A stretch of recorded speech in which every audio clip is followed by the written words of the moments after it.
evening, everybody. Welcome to our Traffic Council meeting for Thursday, October 16th. I'll just begin with introductions.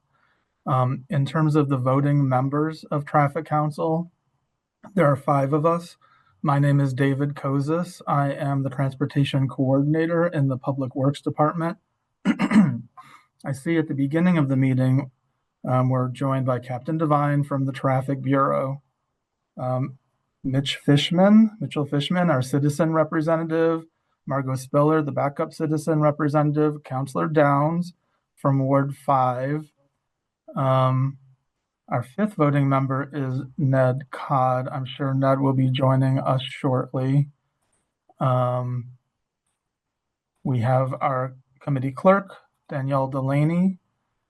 In terms of other city councilors, so far I see Councillor Block from Ward 4.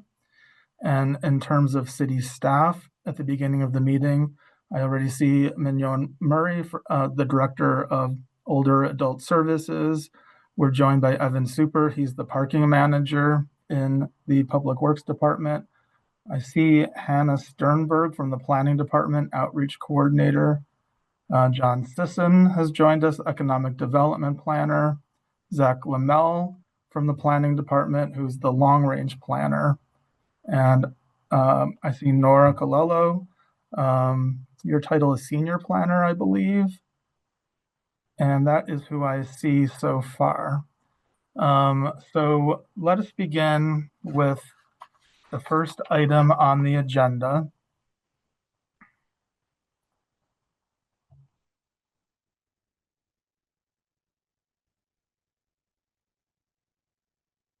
Okay. The first item on the agenda is TC 4525.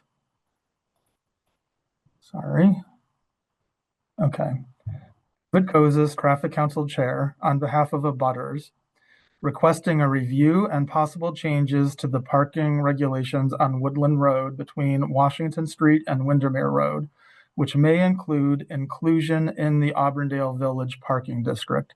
So we're just going to begin with a presentation. And then after the presentation's done, we'll open it up for public comment. Then we'll close public comment and move to a Traffic Council discussion and hopefully a vote. So, this is the location that we'll be talking about tonight. This is Woodland Road between Washington Street and Windermere Road, right near LaSalle University and sort of between LaSalle University and Washington Street. The road is 24 feet wide, which is a typical street width in Newton. Oh, hold on just one moment. Okay. I did get a text from Ned Codd, who will be joining us very soon as the 5th voting member. This is a map that shows a portion of our Auburndale Village Parking District. This is the portion that shows all the streets that are part of the parking district from Grove Street to the east. And hopefully you can see my cursor. This is the section of Woodland Road that we're going to be talking about today between Windermere Road and Washington Street. And you notice that it is not included so far in the Auburndale Village Parking District. So the recommended change is to add this one block into the Auburndale Parking District. So you could see on this map, the recommendation is, because it's 24 feet wide, to restrict parking on the north side and then to allow parking on most of the south side except closer to Washington Street, which would be identified by signage as parking for Auburndale, only by Auburndale permit. So you would need to be a resident of Woodland Road, of that block, of Woodland Road. And then if you're a resident of Woodland Road, you would have access to be able to park along that section of street. So this is something that we do regularly at Traffic Council. We begin with a parking district and then, add on different streets or sometimes remove streets or change the regulations as we go, based on conditions as we see them and as they may change over time. So that's the recommendation, because what we've seen is suddenly, I think, within the past couple months, an increasing number of vehicles parked along that stretch of Woodland Road, blocking through traffic, blocking emergency vehicles, perhaps. And so this is our recommended action. So in order to move forward with this recommended change, we do have the language that we would be able to discuss and vote on tonight. This is just like the specific language that's included in our traffic and parking regulations. It's very precise. We would be removing some of the existing language that's shown in red and replacing it with language that's shown on this slide, notably number 4, that we would add a line that this section of Woodland Road between Forest Avenue, and I can't quite see, between Forest Avenue and 80 feet west of Washington Street would now become Auburndale permit only. And then once we take a vote, if it's for this language or for something else, there is an appeal process, which brings us to November 5th. If there's no appeal by November 5th, then this vote stands and the signage could be implemented. If there is an appeal, then the item is automatically transferred to the City Council, probably the Public Safety and Transportation Committee. So that's the presentation I have for this item.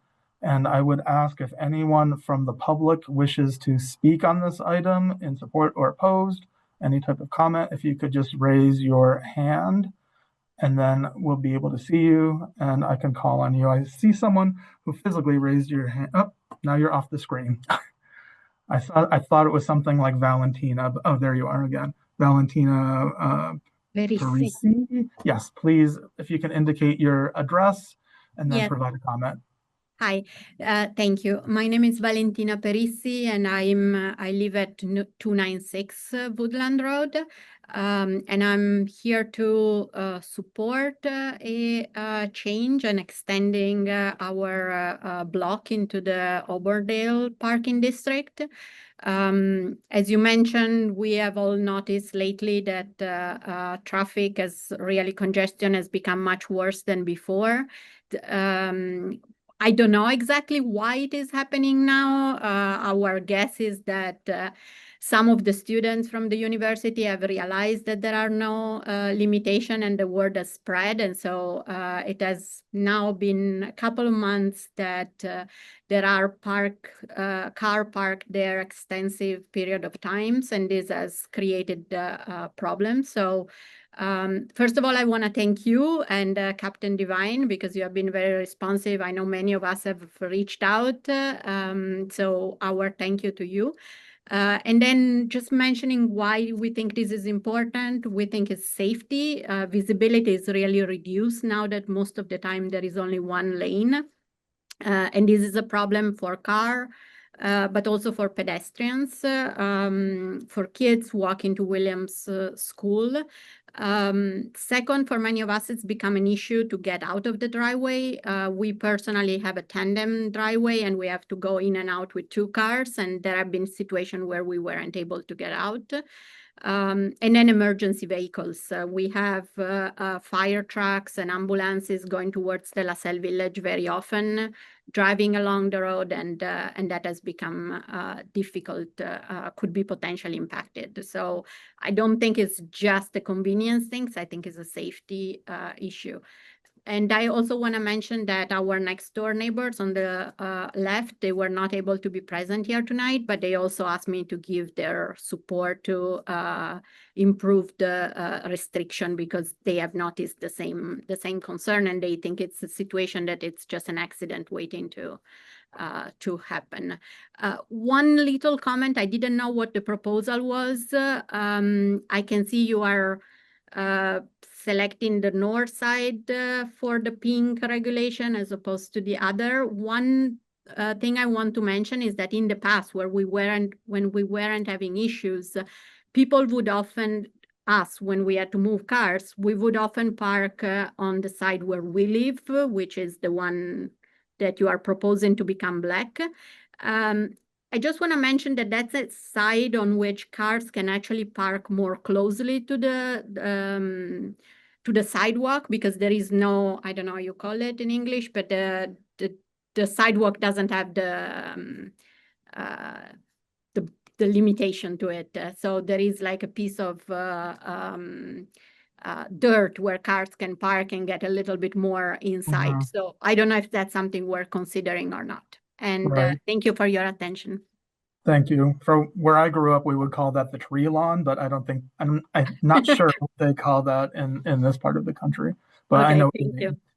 mean. And I did want to mention we're joined by Councillor Wright from Ward 3, and we did receive one email on this from Zach Renfro Wallace. I see we're joined by Chris Renfro Wallace.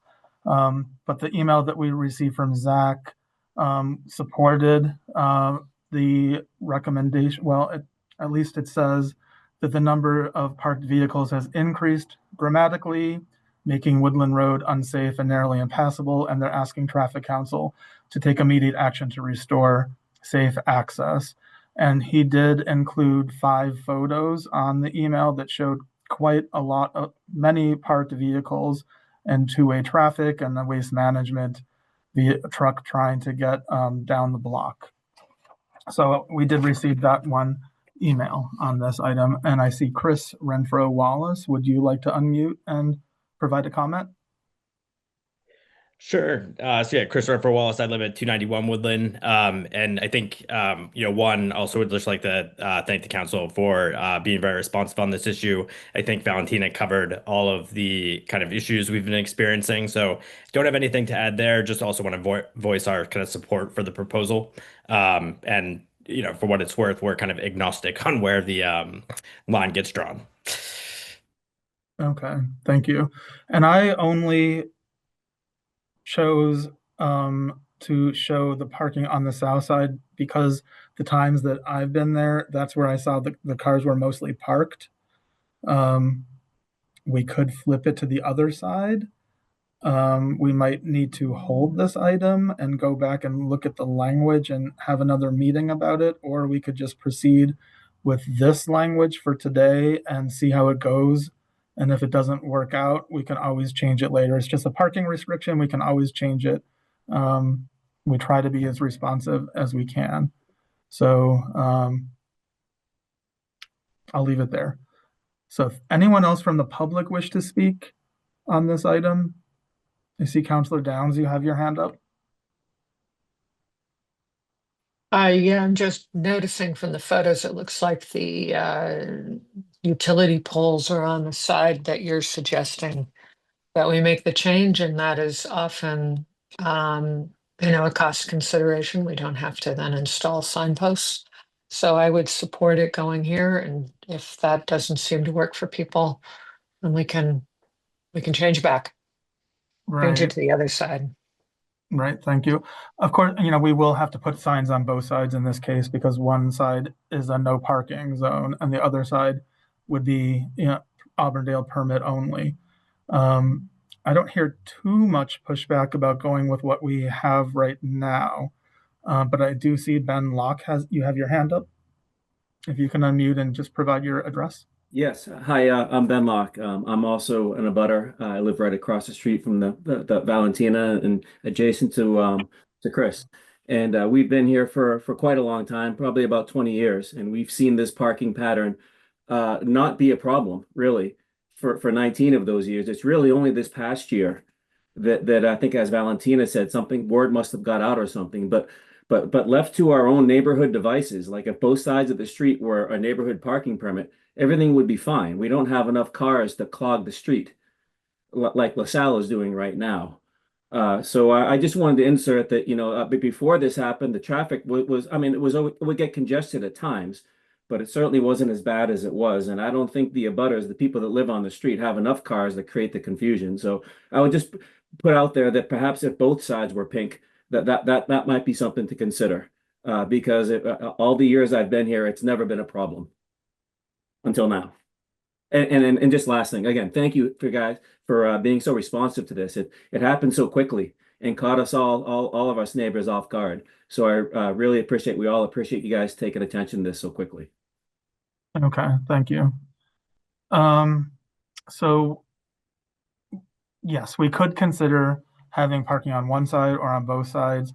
One thing to just remember that this map shows all the areas that are included in the Auburndale Village Parking District, which means anything that you see that's shaded in, the residents, except for the college students, the residents, yeah, so not for, I should say, except for any student, any person living in a dormitory, it would not be eligible for a resident permit. But you see that the rest of Woodland Road is all the way up to Grove Street is shaded in black, which means no parking, but they are part of the parking district, which means that they could, all of them, get permits that they could choose a permit that says Woodland Road, which would mean they would park, just in this last block, or they could choose Hawthorne if that's more convenient, or Vista Avenue or Cheswick or Windermere. So it might be more than just these 8 houses that would have permits to be able to park on Woodland Road. So just throwing that out there. So I don't see any more comments from the public. So I thank you for your comments. And I'm going to open it up for discussion among traffic council members or city councilors that are on the call. Anyone have any thoughts, or would anyone like to make a motion? We have the language here. I'll make the in front of motion us. Councilor Downs, what motion would you like to make? to approve the recommendation as worded. Okay. So we have a motion to approve the language, which is shown on slides 10, 11, 12, 10, 11, and 12, which would create this additional parking piece of the parking district. We would need to wait, like I started to say before, until after November 5th. I suppose if the residents are very unhappy with this decision, you could appeal it between now and November 5th and have this item transferred to city council, or you could choose not to appeal it. I guess anyone can appeal it. If there is no appeal, then it would move forward. After November 5th, we would be able to call DigSafe, make sure that the poles are positioned correctly, and then post all the new signs. And that would be the indication for the residents. When you actually see the signs posted that say Auburndale permit only, that's your indication that you could now obtain a permit. They're available at the Traffic Bureau in West Newton. You could probably call them in advance to make sure that you have all the materials that you'll need. You just need to provide proof of address that you're actually a resident there.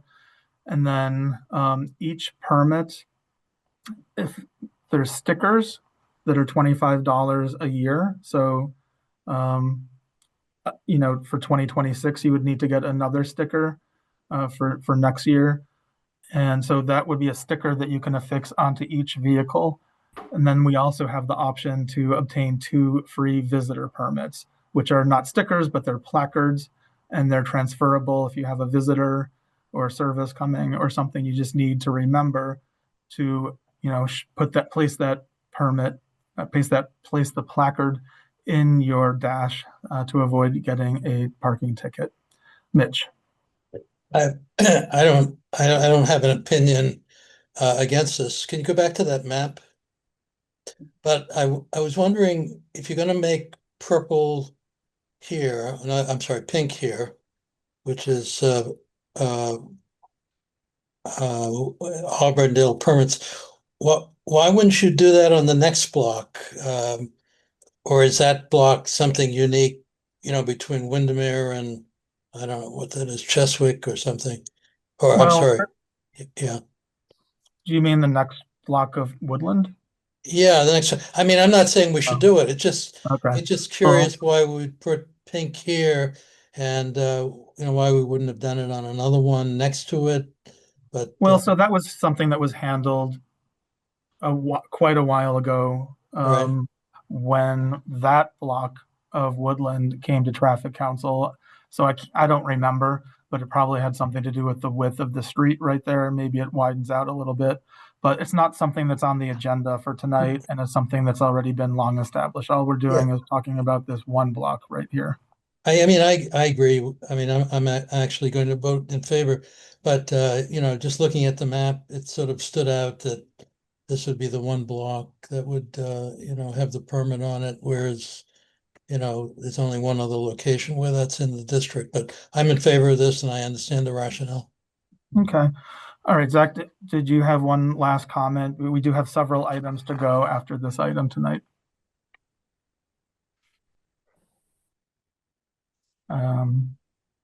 You're off the screen, I'm not sure. So maybe no further comments. Okay, so we have a motion to approve the language as shown in this presentation. We have the TPR language that's been provided. So this, I believe, oh, we're actually on TPR 1000 after all these years, right, Danielle? Yes. Is this right? TPR Yes, 1000. correct. It's a lot of changes that we've made. We've made 1,000 changes through Traffic Council so far. Okay. Yes. All right. So this would be a motion to approve TPR 1000 for TC 4525. Any last comments? Danielle, can you call the roll, please? Mr. Kosis, Aye. Mr. Cod, Aye. Captain Devine, Aye. Counselor Downs, Aye. Mr. Fishman. Aye. Okay, that's approved 5-0 TPR 1000. Very good. Thank you all for coming. And like I said, we just need to wait until after November 5th for the signs to be installed. And we're going to move on to our next item. The next item is TC 5025. Councilor Block, on behalf of Carrie Ranta and other residents, redocketing the following item to be reheard because original petitioners were not notified. Request to consider restricting parking along either one side or both sides of the block of Islington Road between Commonwealth Avenue and Ryder Terrace. Okay, so the presentation and then public comment. Just a quick background of where we are with this item. So this item was docketed previously, and we actually heard it at our last meeting, in our September 11th meeting at Traffic Council, this exact item. And what happened was, during the notification process, we notified the direct abutters and then some additional houses like we usually do through the US mail. And then we had the Traffic Council meeting, and we found, to our surprise at the time, that everybody who attended the meeting at that time were direct abutters, even though we knew that there was a petition that was signed by, you know, I think 3 pages of residents of the peninsula who were not direct abutters. So the only people that came to the meeting were Can someone please mute? Yep. You. What was I saying? So everybody that came to the meeting were direct abutters, and unanimously they were all opposed to any type of change to the parking restrictions along their section of Islington Road. So at that meeting, Traffic Council voted to take no action based on the public comment that we heard at the time. When we take no action, that means it cannot be appealed to City Council, but that because we're not actually taking an action, we're not voting to approve something or deny something, we're just taking no action, couldn't be appealed. So, but it could be redocketed. And then immediately, I think the next day after that meeting, we discovered that all the petitioners that had signed the petition didn't receive notice. So that was a mistake. Everyone who signed the petition should have received notification. I never remember this happening before at Traffic Council. I think it was a little bit of an unusual situation where everyone who signed the petition were not abutters, and everyone who was an abutter didn't sign the petition. So that was a mistake that we made, and I'm very sorry for that inconvenience. I recognize that it must be frustrating to the residents who came last month and now have to come again, and also to all the people who signed the petition that were never notified and never knew about the meeting. So I sincerely do apologize for that. And when we found out that there was a mistake made, we decided it should be redocketed and then reheard as soon as possible. So that's where we are today. So I'm basically have exactly the same presentation to go through that some of you saw at the last meeting. So I'll go through that presentation. There might be one or two additional slides this time.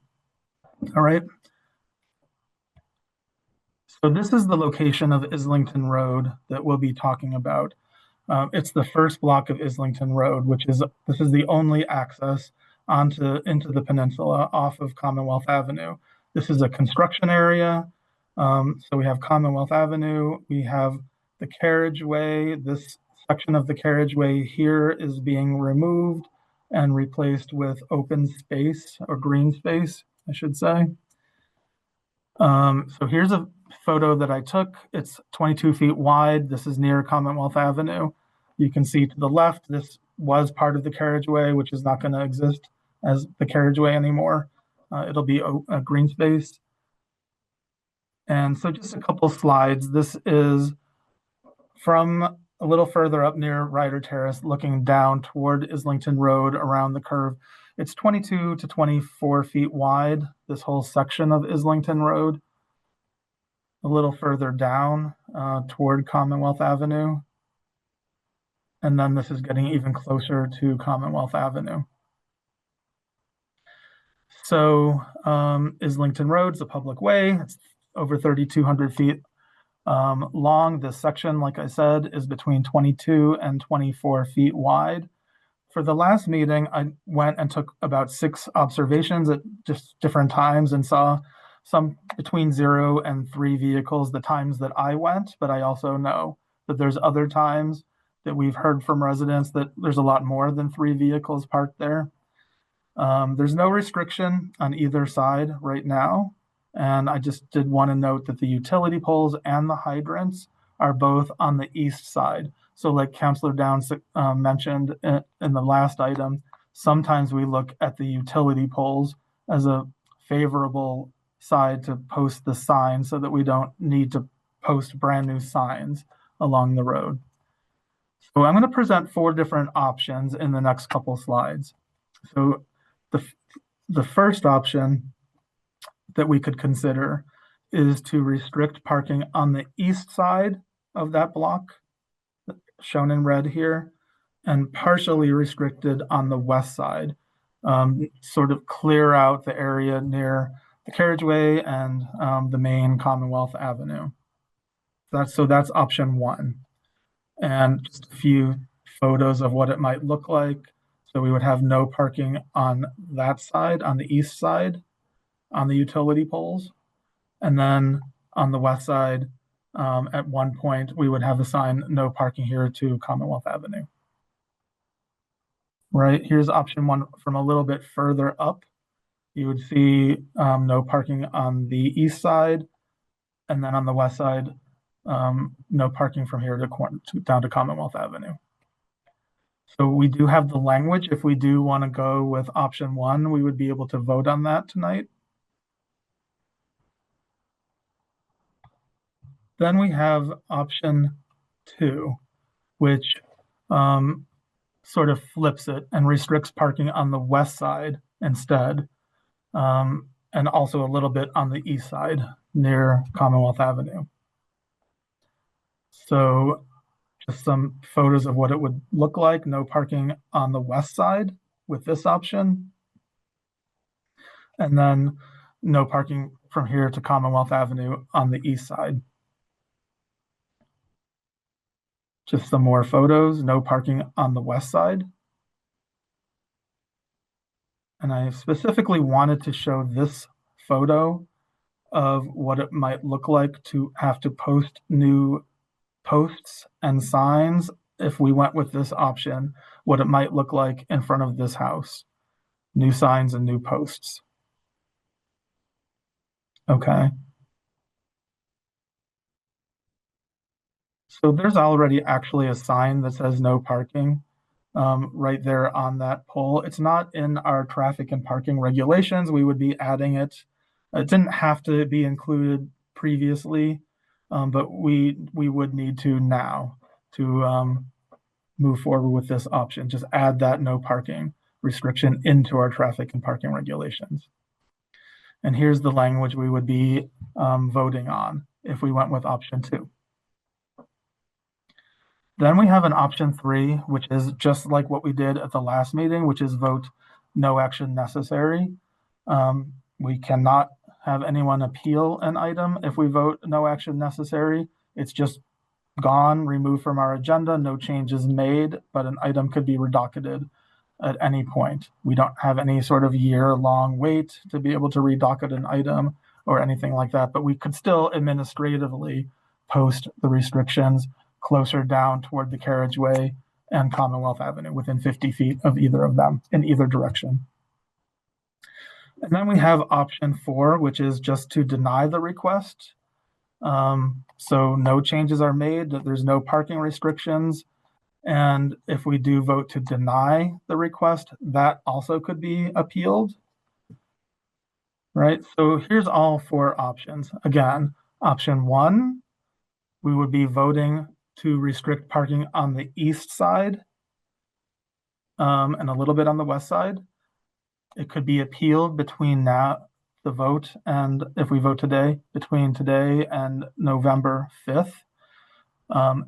Appeals to traffic council votes could only be filed by either a city councilor, not a member of traffic council, either a city councilor, this is by ordinance, either a city councilor could appeal a vote or the majority of abutting residents, not residents who live further up Islington Road.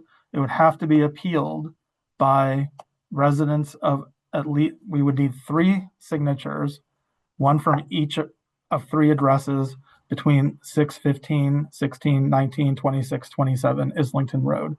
That's the only people that could appeal a vote to restrict parking on the east side. And it's the same thing with option 2. If we vote to restrict parking on the west side, same thing, could be appealed, but the only people that could appeal it would be city councilors or direct abutters, right? Option 3 is not something that I recommend doing. It just, there's no change and there's no right to appeal by anybody. And then option 4, if we vote to deny, not to add any new restrictions, it could also be appealed. Importantly, it could only be appealed by a city councilor or a group of abutters. It could not be a vote to deny, to not put any restrictions in on either side, cannot be appealed by residents further up Islington Road or up in anywhere else in the city, only by a group of direct abutters, the majority of direct abutters. That's by city ordinance, okay? So I think I'll just leave this slide up and then I'm gonna open it up for public comment. Let me just quickly see what it looks like in terms of, all right, we have quite a few people on the call, and I do see that we're joined by Councillor Bixby from Ward 6 tonight. So let's just dive into it, and I would ask anyone who would like to make a comment, if you could raise your hand. I do want to point out that we do have 5 items that are coming up after this item, so I do want to be cognizant of everyone's time. I would ask if you could please be brief and try not to repeat anything that's been said. I mean, it might be good just to say that you agree with previous comments or something like that. I would request that everyone speaks just once, so when you're called on, if you can try and say everything that you would like to say. And We'll start with Dave Philman. If you could just say your address, please.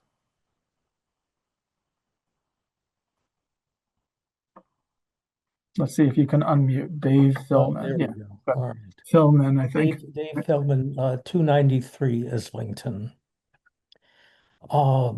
So I'm not that familiar with these procedures, but uh, the things that I'm concerned about weren't discussed at the previous session and weren't discussed today. I think the biggest issue for me is that this is the only way into the neighborhood for emergency vehicles. If the street is 22 feet wide and a parking lane is 7 feet wide, this leaves 8 feet for the fire trucks to try to get into the neighborhood around a blind curve where it may be difficult to negotiate that. I looked at the Massachusetts Fire Code, which is National Fire Prevention Association by reference, and the requirement for an emergency lane for a fire truck is 20 feet.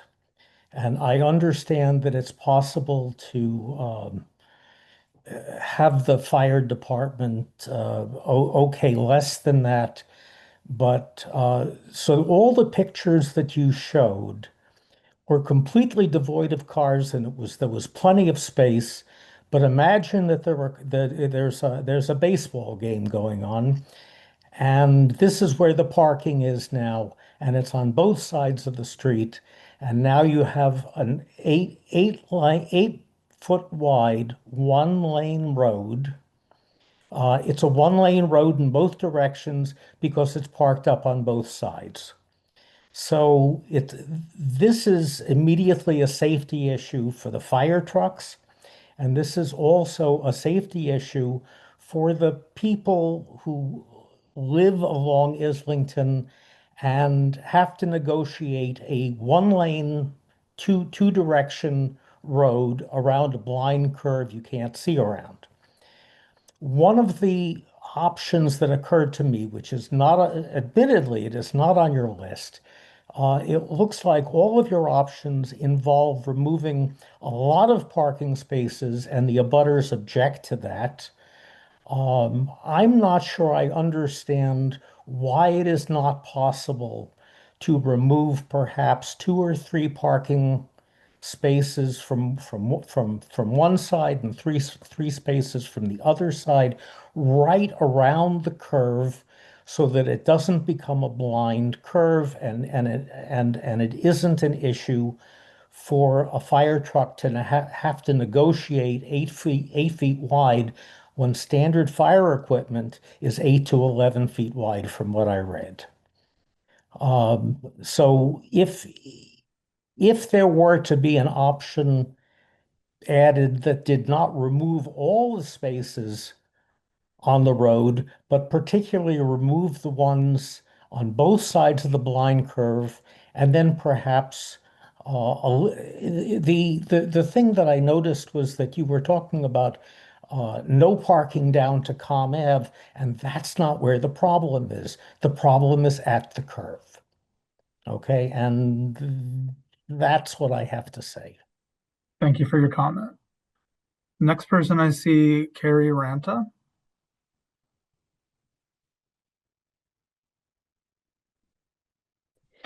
Hi, I agree with what I'm at 194 Islington Road, and I am the one who put in the petition. I put in the petition because when people park, the day this happened to me, there was 2 cars parked on the curve. I went out and I went around the cars, and all of a sudden a school bus was right in front of me. And it's pretty jarring that we both slammed on our brakes, and I had to back down the street so the school bus could come down the street and then I could go around. So I think the most important part is the curve, the restriction on the curve. But I also think I would agree with option number 2 if you are gonna vote for it, but it's because it's so It's just become dangerous in the last 6 months since we have our 1/4 mile bike lane at the bottom of the street.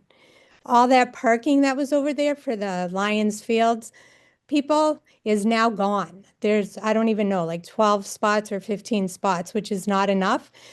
And I know I watched the last video and people were saying, please wait till after the construction is done to make any changes. Nothing's going to change. There's not going to be any miraculous parking lot or more parking spaces that is going to appear after the construction is done. So I agree with Dave that the curve is the problem, but I also think if we restrict the parking going down Islington, it would be more helpful because that is pretty scary curve when there's one car parked there. And you come up and there's a Amazon truck or even a car or any other vehicle coming.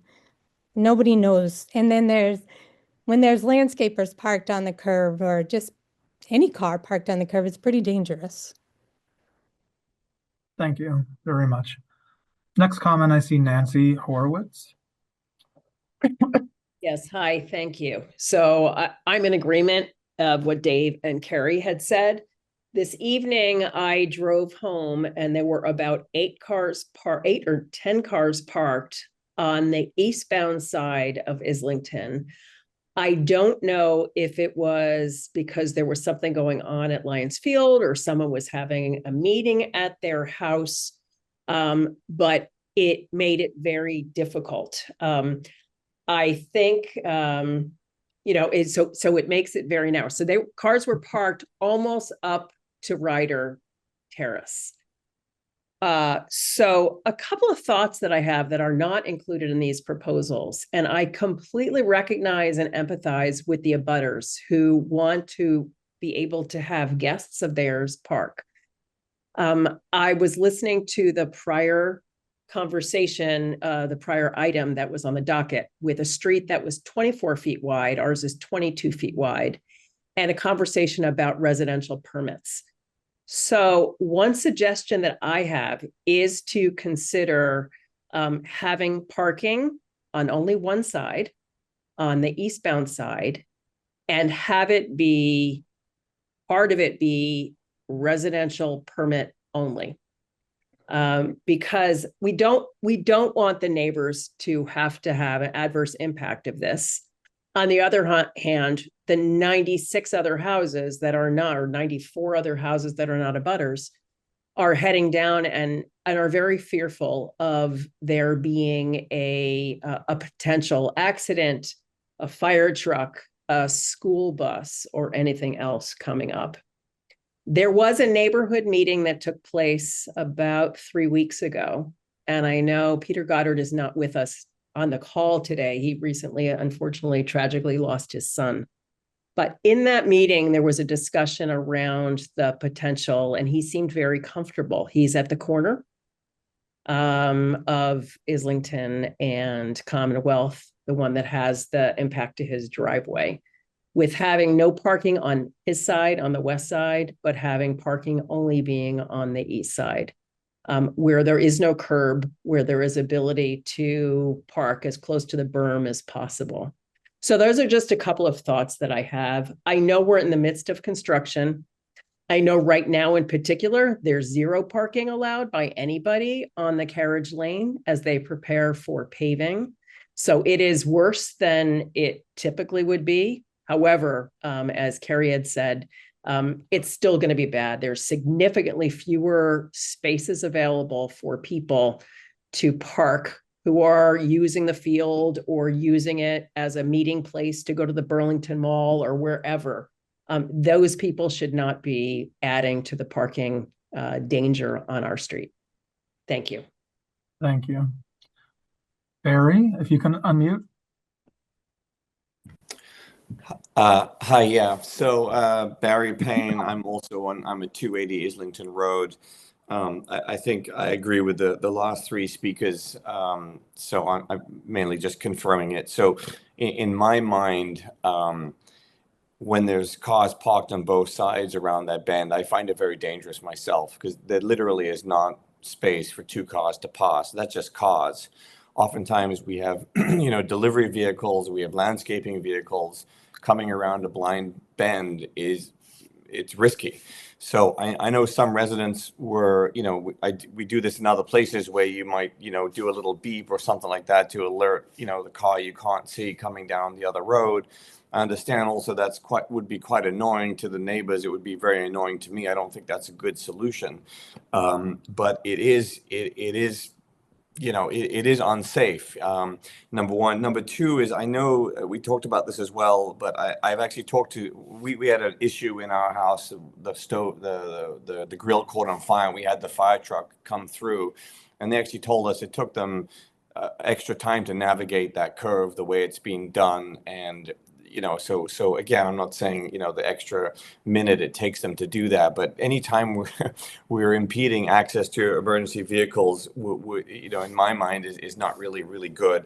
The other thing is when we have baseball games, which we haven't. I mean, there are so many cars that are parked in baseball games. I don't know what people are going to do. I mean, in the past, you know, they were parking on the grass, all of those areas. You know, I don't know, there's like 50, 100 cars that come to those games, a significant number of cars. So I'm just imagining when we have games, how difficult that would be. So I'm, you know, and I understand, you know, obviously we're a neighborhood here, and you know, we try to find some solution. I would be in favor of not having any parking at all on that blind curve, because to me it is dangerous.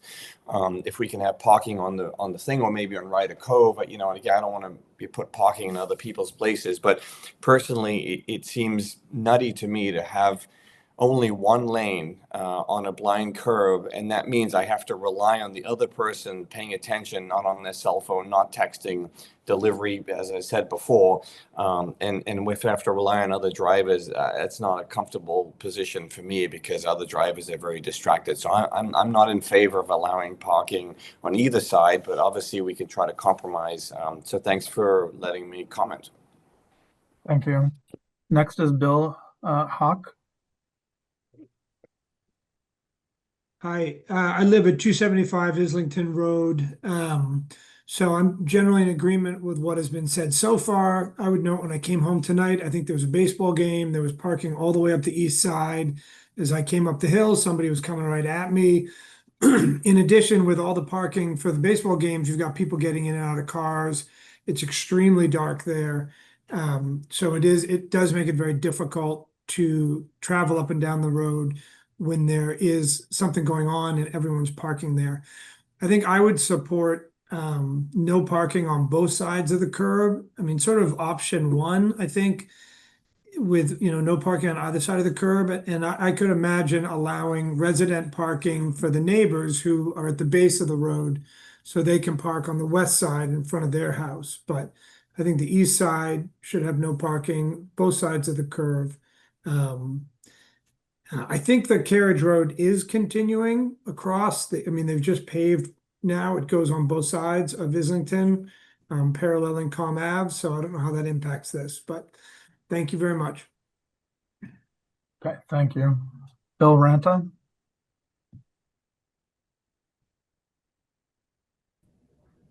Hi, thanks. Just pulling everything up.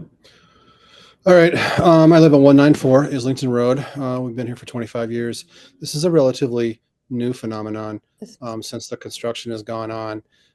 So I listened to the recording of the last meeting, and some of the abutters were saying that they like to see traffic studies done and the data.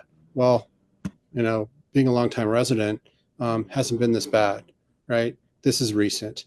I also agree with option two. It is very dangerous. It's narrow.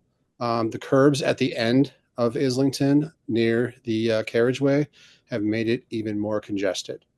So I do believe that the abutters should have the ability to park cars for guests. But when there's a baseball game going on, it's absolutely chaos, and it's going to get worse. So thank you. Thank you. Is there anyone else who has not spoken? I did request that everyone speak just one time. The next person is Selena Malik.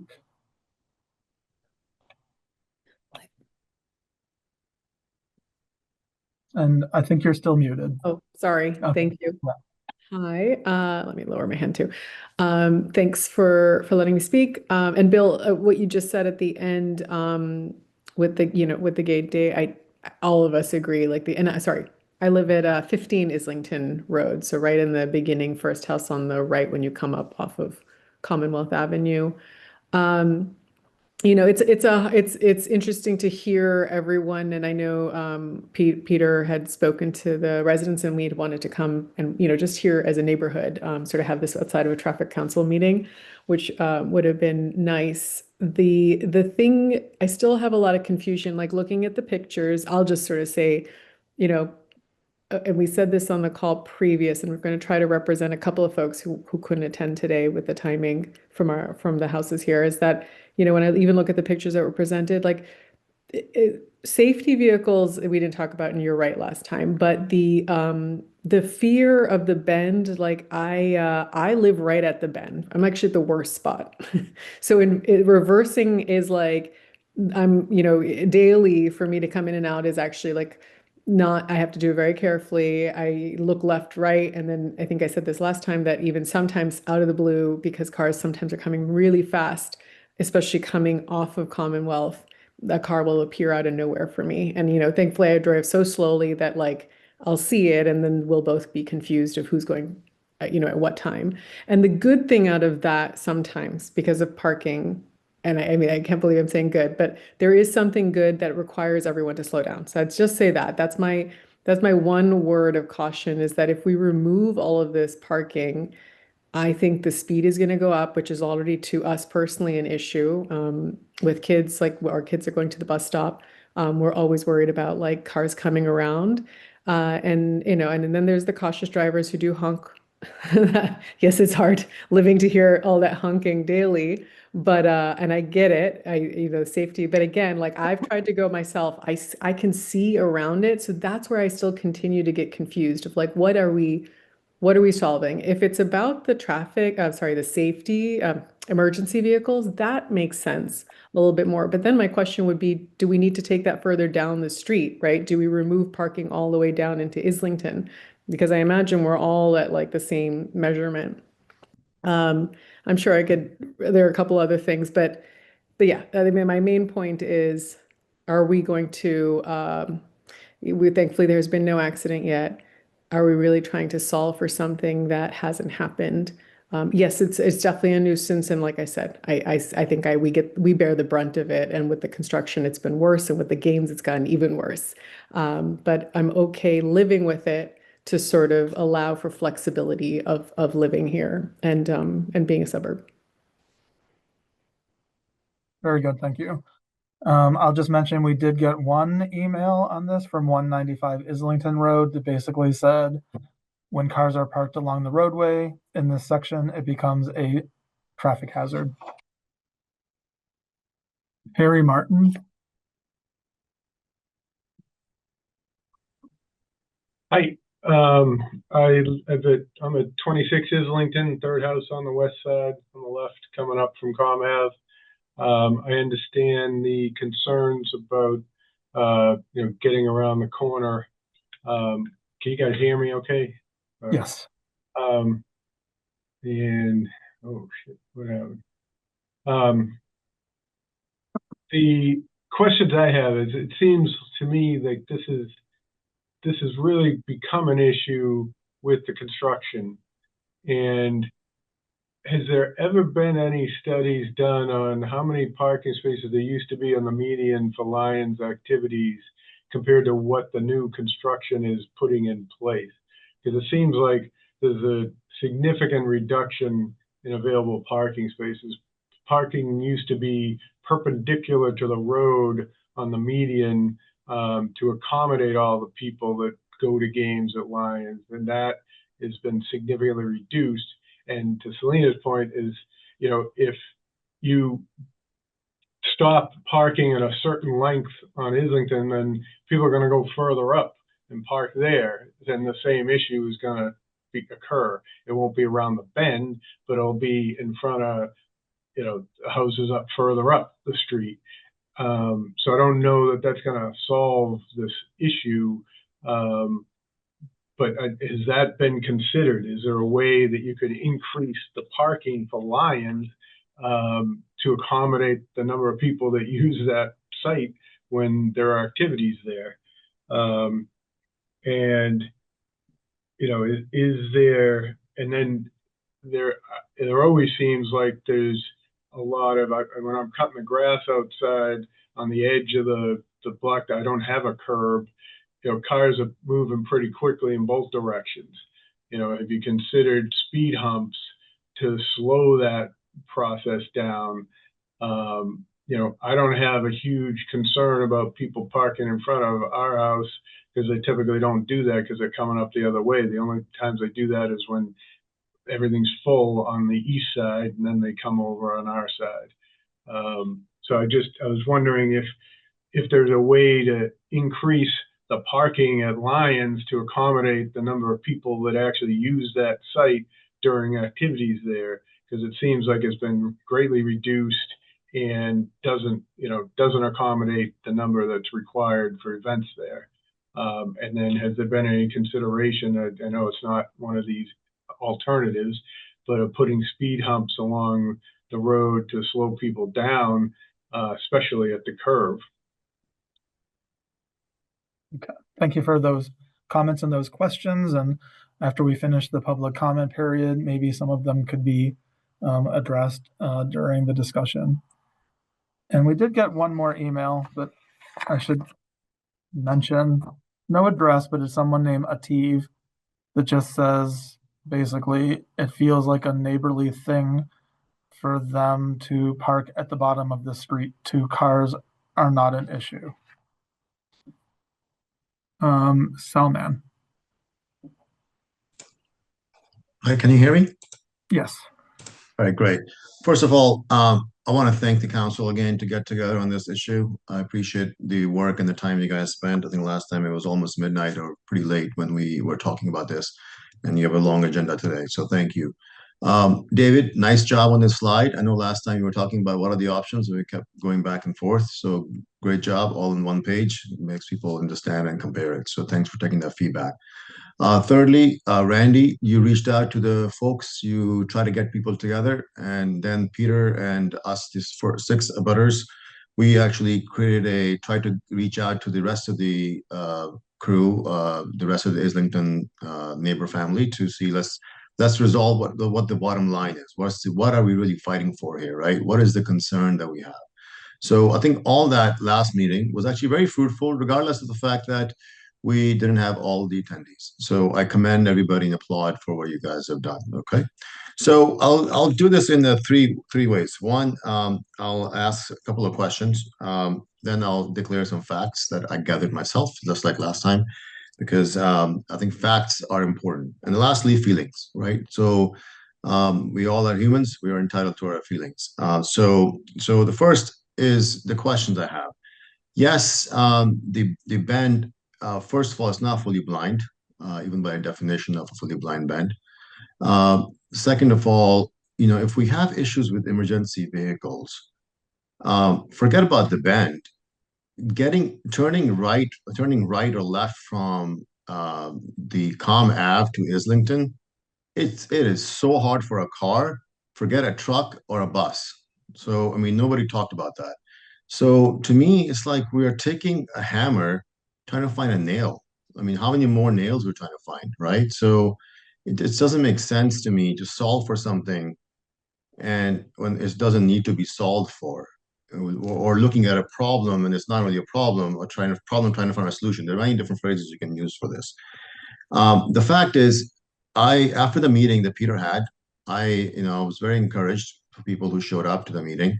I fly a lot for work and travel a lot, so I wasn't in town. But I was able to connect and figure out what people felt. And so what I did was I gathered my own facts. So I actually drove up and down multiple times at different speeds, okay?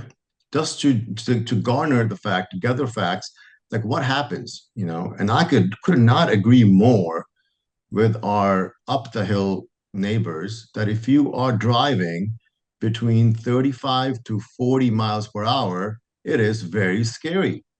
Down the hill or up the hill. It is very, very scary.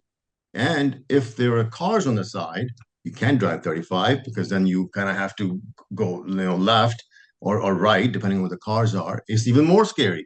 So first of all, I agree with the one agreement we have is on that. So that fact is right. But by the way, none of us should be driving 35 to 40 miles an hour. This is not right. This is a neighborhood. We have kids. Our neighbors have kids. So I'm on 15 Islington, 19 Islington. They have us 3 young kids. We have kids coming in across from us and people who couldn't show up today. John Simmons, I mean, they are, so to me, if we are able to slow our speed down, and David, when I slowed it down to between 15 and 20, there was no issue. I didn't feel any issues whatsoever, even with cars there or without cars there. And I did it 10 times because you know what? I didn't want to be impacted by my biases. At least I tried. So to me, those are the facts. And last time I also declared some facts, how fast people go, and they were all about 35. Up and down. Downwards, people are actually faster for some reason. And upwards, it's about this little bit less. So to me, again, we're trying to solve for something that it's not really a problem. We should figure out a different problem. I will get behind this neighborhood. I will get behind Randy. I'll get behind everybody and go fight this all the way to the city of Newton. And that's the issue of parking for I think that's one agreement that we have for this Lions Field. Okay, so now I'll move on to my feelings, and because I'm the one that's impacted the most. My wife and I, we're impacted the most. We're the first house that has been after Peter, right? So on the right side, we're the first house, and we've been dealing with this for last 2 years, guys. And yes, you guys have been going in and out, and I appreciate that. It's really hard, right, on the bend when the cars are there if you're driving fast. However, and the emergency vehicles, God forbid there's an emergency, but the fact that they can't even turn in, you're talking about a secondary problem, right? So to me, it just makes no sense.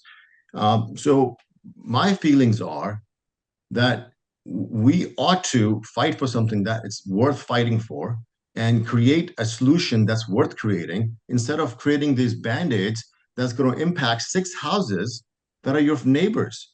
So I really appreciate where everybody came from. And then, yes, I was scared as crap when I was driving 35 up the hill and down the hill. Hopefully there was no cops around. And by the way, I shouldn't get a ticket for saying this, if there is a cop around. So I think I'm a fighter. I've changed a lot of things in the US, helped a lot of get people get healthcare access when they didn't have. But let's agree on the issue and the problem, then figure out the solution. So with that, those are the 3 things I wanted to share. So back to you. I would vote for option 4, and I will speak for that on behalf of all the 6 houses that are up front. Thank you. Thank you very much. The next one is Ahab Ajaz, hopefully back in this country this time. Unfortunately not. I'm in UAE again. But yes, thank you guys again for coordinating the call and everybody's input. I'm gonna keep my comments short. I know the last call was recorded, so I'm gonna keep my comments really short. Just really focus on what I believe are the 2 primary hazards. First, it's as everybody has kind of referenced, the excessive speedings by both residents as well as commercial vehicles. And secondly, obviously the overfull parking caused by games at Lions Field. Parking was already limited, and after the construction, during the construction, parking has become even more limited, and homes at the beginning of the neighborhood are being impacted by this, right?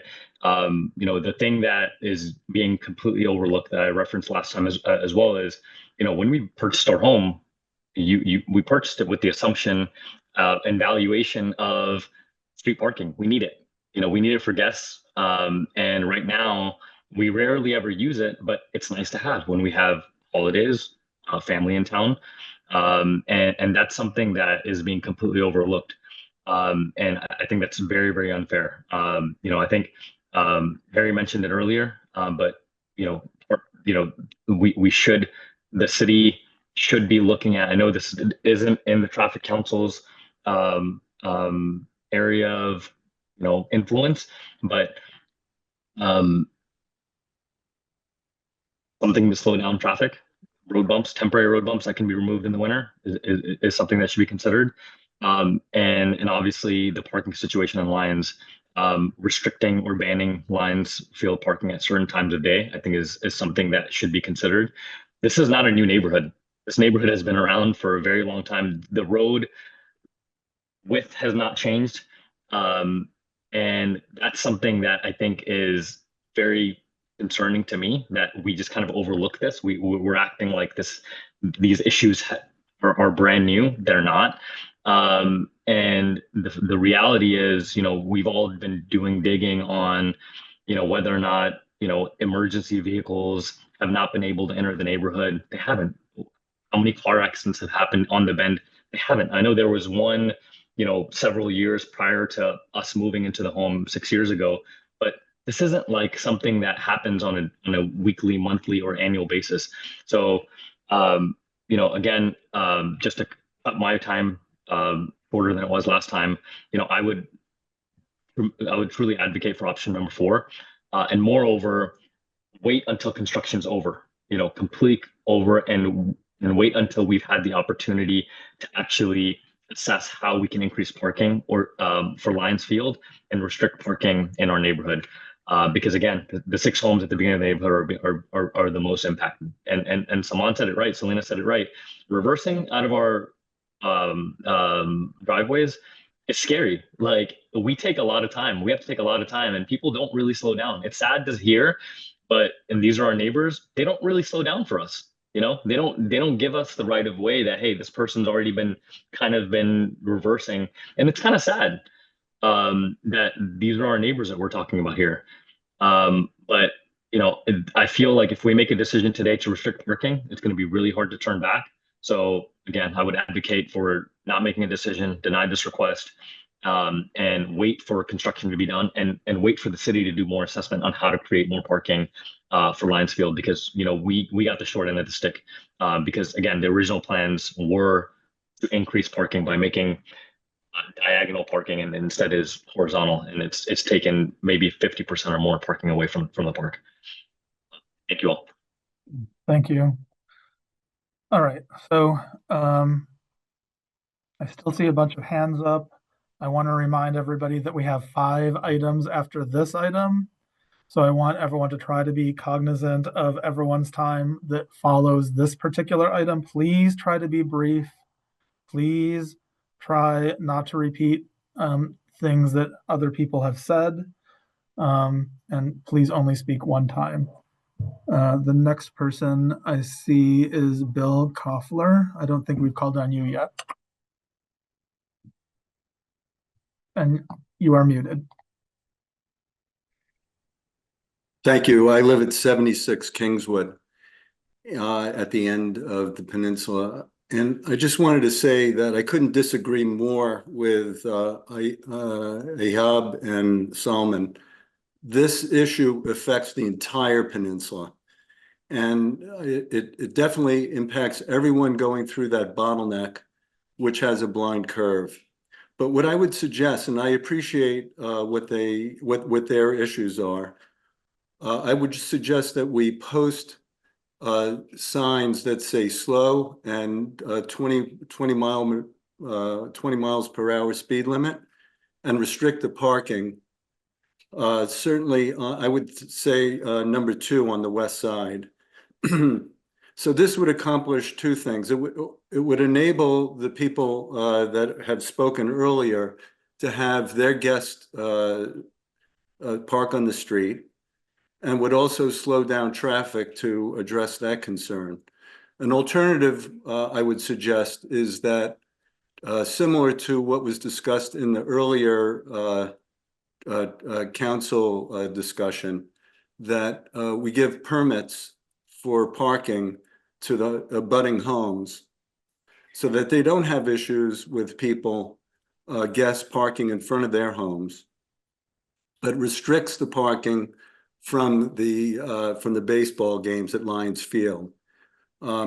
This is a new issue. This is not an old issue. This issue was created by all this construction that created this green space and bicycle lanes that nobody uses. That's a whole other issue that was rammed down our throats.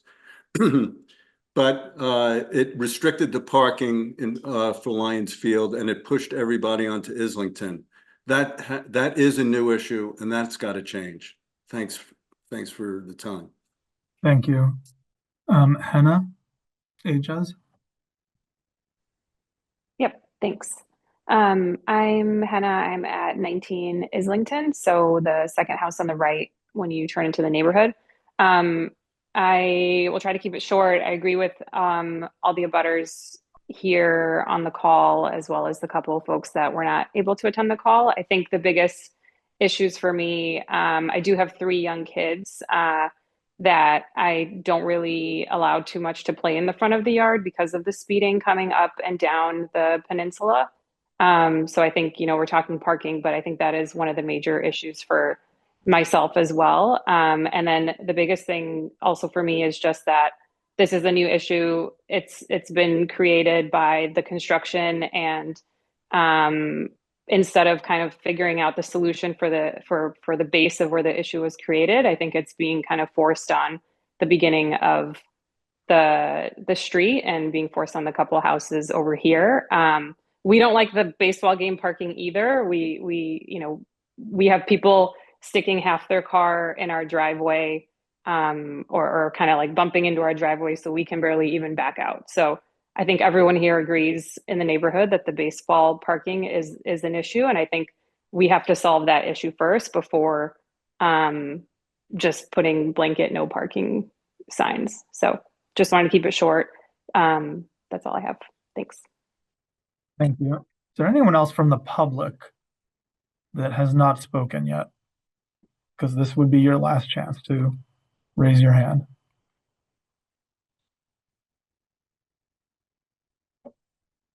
I see one person, Diana Gomberg.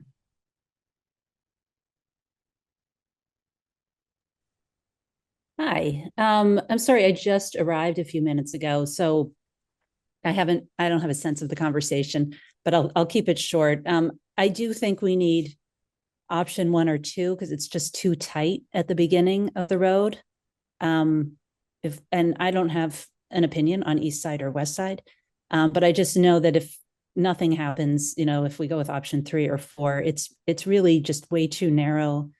Definitely for a big fire truck emergency vehicle, but even I drive a small car, and it can be very tight on those days and there are many of them where there are a lot of cars parked there for baseball. So I do think we do need to restrict parking on one side or the other. I think that would still give people some parking space, but just ensure that people can get in and out of the neighborhood, including emergency vehicles, which do have to come because there are about 100 houses in this neighborhood.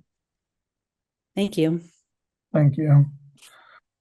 And thank you to the public, everyone, for coming last meeting and then again this meeting. We appreciate everybody's comments, and I'm going to close the public comment period at this point and bring the discussion to the members of Traffic Council and to the city councilors that are here. I'll just say one thing that I just wanted to mention was, a couple of times the idea of resident permits came up. So just in terms of resident permits, this is a request that we hear regularly at Traffic Council for streets throughout the city. Everybody's wanting to have resident permits, on their street. And it's never something that Traffic Council has really approved in at least 15 or 20 years as a standalone sort of part of a street or entire street. It's always been, for a long time now, that we would approve resident permit parking always as part of a broader parking program with the intent to share our parking resources. Like even the last item that we did approve resident parking, it was an extension of an already existing neighborhood parking district that was well thought out at the time in a way that did share resources among residents and non-residents, staff, employees. Many of the streets would have like a 2-hour limit, except that the residents would be able to park longer. So I think, the thought among traffic council members for many years now is that these are public streets that are paid for by all residents in the city. We're right next to a public park, and some level of parking should be allowed for the public, not only the residents. And we have issues like this throughout Newton. Streets near schools, streets near village centers. In my area of Newton, we have people that park there that are not residents. Maybe they're employees, or 3 different elementary schools right in my neighborhood, for example. So I think that it's a frequent request, just put in resident parking along a portion of the street, but it is not something that is typically has really been approved for quite a while. So I just wanted to mention that in terms of the resident permits. But let's move on. And I think Councilor Block, you had your hand up first, right?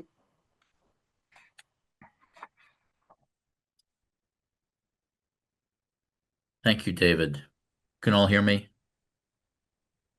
Yes, we can hear you. Okay. I want to thank everybody, especially David, for assisting in the redocketing of this item.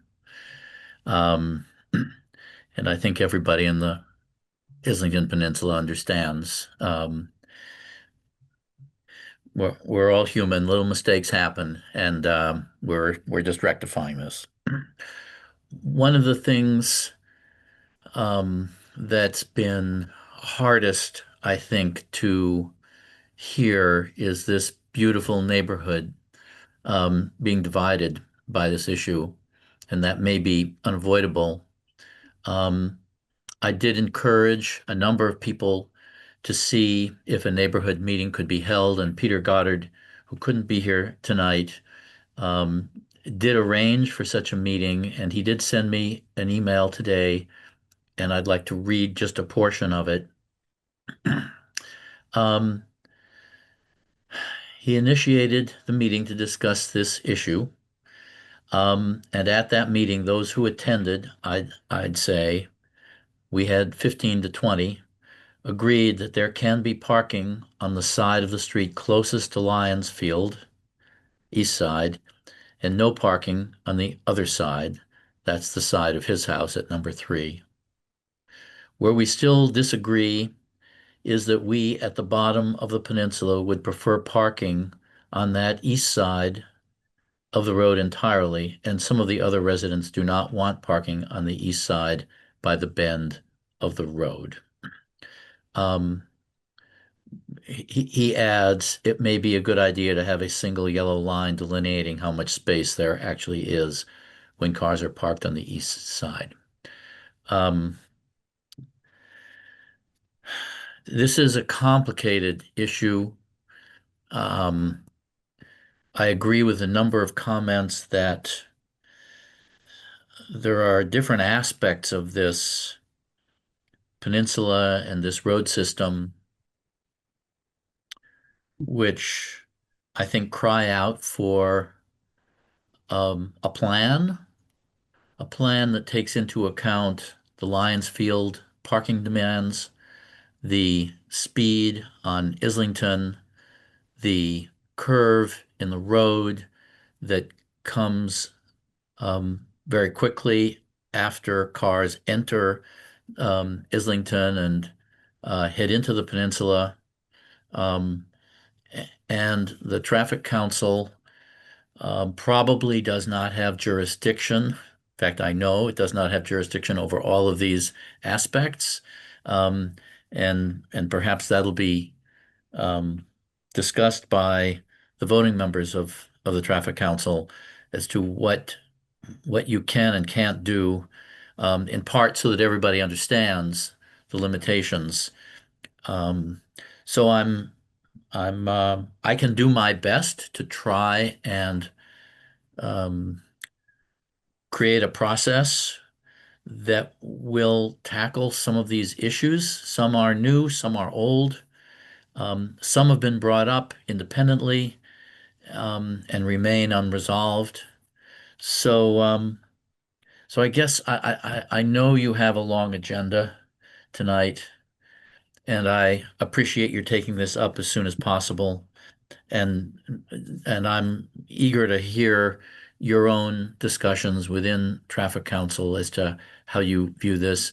I will just say about a resident-only parking idea, which I think a couple people have mentioned. I appreciate the Traffic Council's practice regarding when a resident-only system might be created. But this may be an example where we need to depart from that because of the proximity to Lions Field and the amount of parking demands that are associated with that. This is not a typical situation. So that's just my comment, and thank you very much. Okay, thank you. And just in terms of what Traffic Council has jurisdiction over, right? So, I mean, the item that was docketed was just looking at restricting parking on one short block, right? Traffic Council cannot increase the quantity of parking at Lions Field. We do not approve any kind of traffic calming, like the road speed humps that were mentioned. That goes through an entirely different process. We have a traffic calming process that is quite extensive in the city. It comes with a cost. Traffic Council does not have a budget. We don't, we can approve signs, right? So what Traffic Council really is responsible for are changes to our traffic and parking regulations, which is this 250-page document that lays out every parking restriction in the city, one-way streets, stop signs, that type of thing. So we are limited in scope. We were created from the city council to handle these specific, site-specific type of issues, just like all of the items on the agenda tonight. Councilor Downs. Thank you, Chair. So I think one of my starting points is, with the discussion about fire trucks and fire access. Have we measured that when there's cars on either side of the road? Have we attempted a fire truck down there? I know we had an anecdote about it, but it would be good to have that data. And well, we haven't had that, but we do remember the meeting last month when we had a very, very, very narrow road, if you recall, Howley Avenue, where we heard from the fire department that they had no concerns to get that up and down that street. It's a much quieter dead end street, but also way narrower than the street. So, but we have not asked them in a dead end, right? They have not been asked about this specific situation. But if there's an appeal that's filed, and I should say, we haven't had any appeals filed, I don't think, at all this year or last year. Sometimes there are items that are appealed, maybe 1 or 2 a year. This could very, very well be an item that is appealed. And if the item is appealed, if we do take a vote for either, restricting parking or for denying it, and an appeal is filed, then this item would be transferred to Public Safety and Transportation Committee of City Council. Probably some additional work would be done at that time. Probably the fire department could do a test at that point. We did that one time before, I remember, for an item that was appealed a couple of years ago, in kind of a similar situation, I would say, that school buses had a concern about getting down the street. But so far with this, at this point, the fire department has not brought out their fire truck for a trial.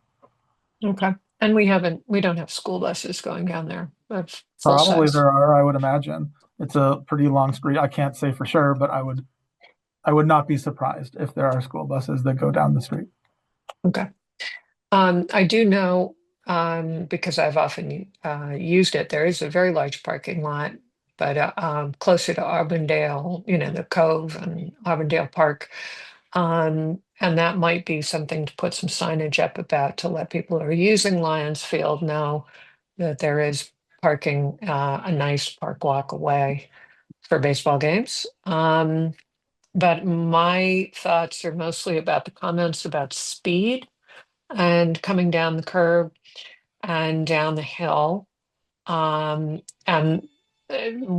as we know, one of the cheapest and best traffic calming methods to speeding cars is to have parking, because it narrows up the travel lane and forces people to pay more attention. I have driven up and down this road quite a bit myself because I have friends on it.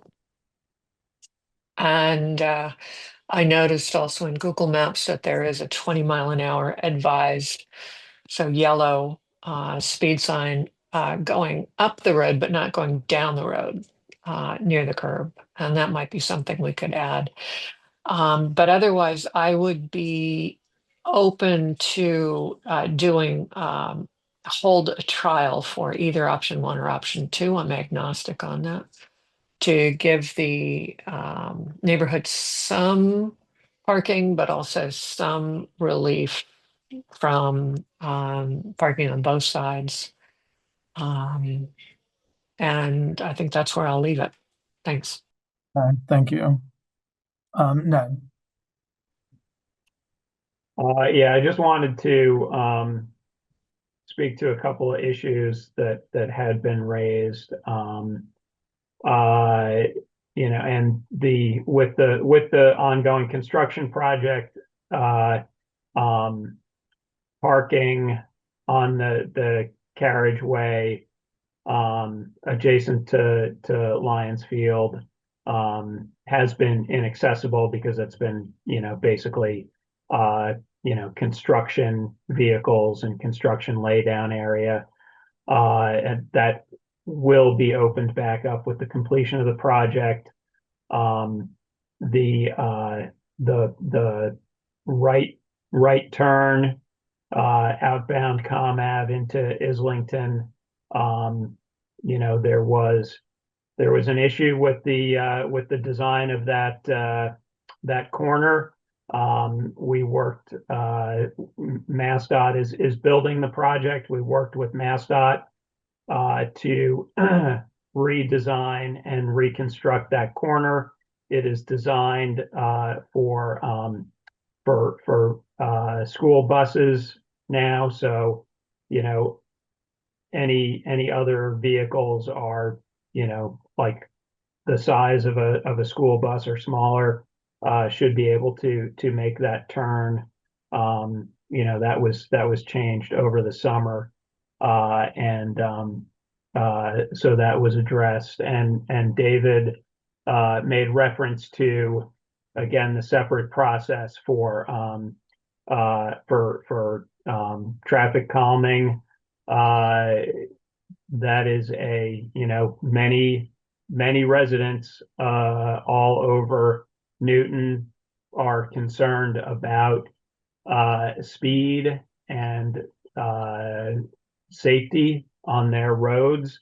There are a total of 200 street segments that are included in the traffic calming program based on requests from residents, and based on a combination of traffic volume, speed, crash history, and pedestrian demand.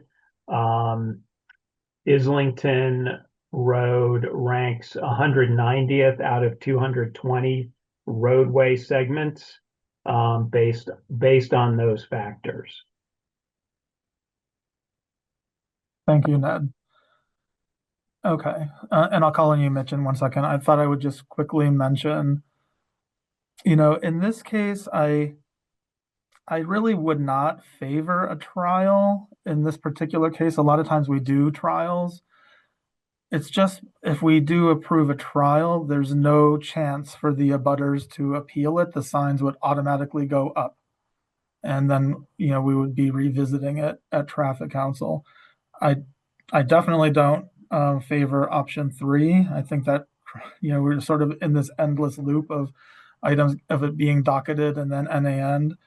I think we should try to get to a vote either to approve parking on one side or the other, or to vote to deny it. So, we're looking at either option 4 or, I think option 1 to me is probably preferable to option 2, just in terms of, I'll go back, just in terms of the placement of the utility poles, right? With option 1, we would not be putting these signs in front of the house. We would be able to use the utility poles. So, just in terms of aesthetics, I think I would favor either option 1 or option 4. And with the clear thought that it could be appealed and a likelihood of being appealed. So that would not be the end of the discussion or analysis. So yeah, also remembering that option 1, if we do approve the restriction, could be appealed by the direct abutters. And it seems that if we approve option 4, it would need to be appealed by a city councilor, most likely. So I'm going to go ahead and call on Mitch now. So I just wanted a confirmation from Councilor Block. I think he was reading the email from, I'm not sure it was Peter Goddard, but that there was Mr. Goddard. Yeah, and there was a meeting, and they were saying that they preferred which option in terms of which side of the street did that group prefer if there was to be some recommendation. But don't forget that we heard from all the abutters tonight at this meeting did not prefer option 1 or option 2. Right? I just want to get so clarification. I think, if we can get the clarification. Yeah, I'm looking at Peter's email now, and I think he was saying that the east side of the road, the Lions Field side of the road, is their preference, and no parking. I guess the partial no parking on the other side. If I'm reading this right, I just so you all know, I was not at this meeting. Okay, it's just a neighborhood meeting. All right, so that seems a little bit unclear, but we did hear from the residents that they don't prefer option 1 or option 2. And we've closed the public comment period. I'm sorry, we just have too many other items after this. So again, I like Councilor Downs' idea of the trial because it's almost impossible to figure out which sides would be appropriate and how the bend fits in. I would have liked to actually have seen some discussion from the fire department. I recognize, at the prior meeting, it was a much narrower street. But it seems to me like, if there is a fire issue, we at least ought to ask that question. But I would like the trial, and I recognize that the appeal maybe wouldn't be able to happen, but maybe the trial could be a shorter period, and then basically putting off any appeal for a shorter period of time. And again, Okay. I'm agnostic. I was just trying to clarify in my own mind what the statement was. Thank you, Mitch. So let's see if we could maybe at least vote to remove some of these options. I would like to recommend removing option 3. Is anyone opposed to that? No. Okay. Nope. No. So we have option 1, option 2, option 4. I mean, I think my preference would be option 4, but assuming an appeal progresses. But what do other members of Traffic Council think? Captain Devine? I go with option 4 on this one. I think it does slow cars down. I don't see any issues with it in the past from a police perspective. And I agree with the houses who live in that area. So I'm going to go with option 4. Okay. Other thoughts among Traffic Council members or city councilors? I think I'd go with option 4 if that's the feeling in the room, just because, again, I like the traffic calming of the two, and we can always tussle with this in PS&T as we often do. Right, And then so- really run the fire trucks through and perhaps come up with a different option on that. Right. So maybe, yeah, so I should have put the, yeah. So if we do go with option 4, nothing changes, but we have the appeals period between now and November 5th. So Right. we would still be able to restrict the parking closer to Commonwealth Avenue and the carriageway, even by denying the request for restricting parking along the rest of that block. Councilor Block. I'm not going to ask you to repeat that. I mean, I was following everything up until that moment. Well, let me quickly say that again. All I was saying was if we do vote to deny this request, it could be appealed by a city I see what councilor. you're saying. Yeah. But even if it's appealed or even if it's denied, we still could put some administrative parking restrictions within 50 feet of any intersection, including the intersection of Commonwealth Avenue. Okay. Right. I was intrigued by the suggestions of a trial, in part because I think that options 1, 2, or 4, I think any of those options will be appealed. That's my prediction. Could be wrong. And it's not that I worry about the appeal process, but I'd like that process to be as informed as possible. And if there is a time-limited trial, maybe that will help everyone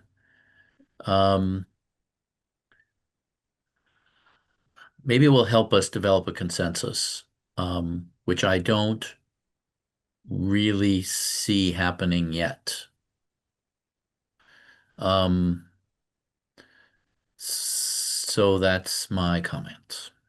Thank you, Councilor Block. Mitch?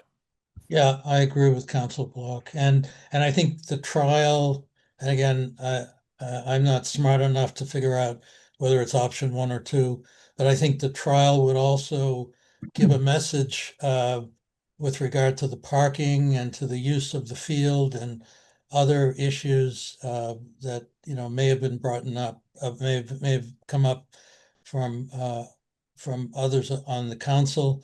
Would give some opportunity to perhaps resolve some of those, or at least make some attempts. And maybe the construction will be over and there'll be a little bit of a change dynamic. And I think that's the advantage of a trial. And I think Council Block is right. Probably any of the 3 options would be appealable, and there wouldn't be enough information with the city councilors perhaps to be able to make an informed decision. So I'm in favor of the trial. Thank you. Other comments? We have some voices of support of option 4 and some voices that support a trial of option 1 or option 2. That's where we are right now. Yeah, and I think if you're going to do a trial, I would probably do option 1 since you can, I'm sorry, the one on the east side, which is option 2, so that you could use the telephone poles. Am I right? Is it on the east side? That would be option 1. Option 1 then. So you're using the infrastructure that's there. Yeah, you might find though that you're still having the speeding problem as you're going down, but I guess we could revisit it later. Figure out. And it would also give time for the construction to finish, which is part of the problem. Okay.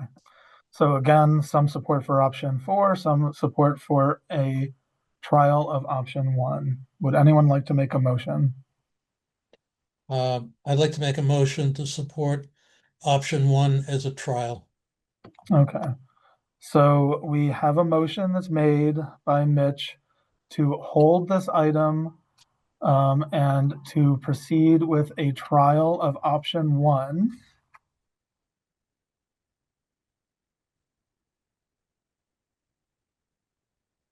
So this is option 1.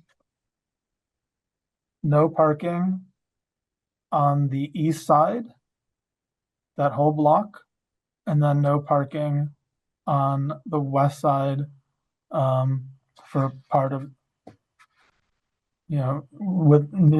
for a section of the west side. So that is the motion. Any comments before we call the roll? Okay. Danielle, can you call the roll for a trial of option 1? Yes. Mr. Kosis, No. Mr. Fishman, Aye.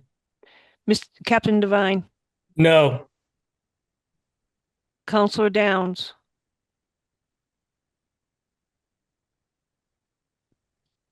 No. and Mr. Cod. No. Okay, that does not pass. Okay, so we're looking for another motion. Would anyone like to make another motion? I will move option 4. Okay, so we have a motion to approve option 4, which would make no change. It would deny the request to add parking restrictions. Administrative parking restrictions could still happen within 50 feet of an intersection, and the item could be appealed anytime before November 5th by any city councilor or any majority group of direct abutters. Is that clear? Any comments? Okay. The only comment I'd make, that, that part that's next to the field at the bottom there is,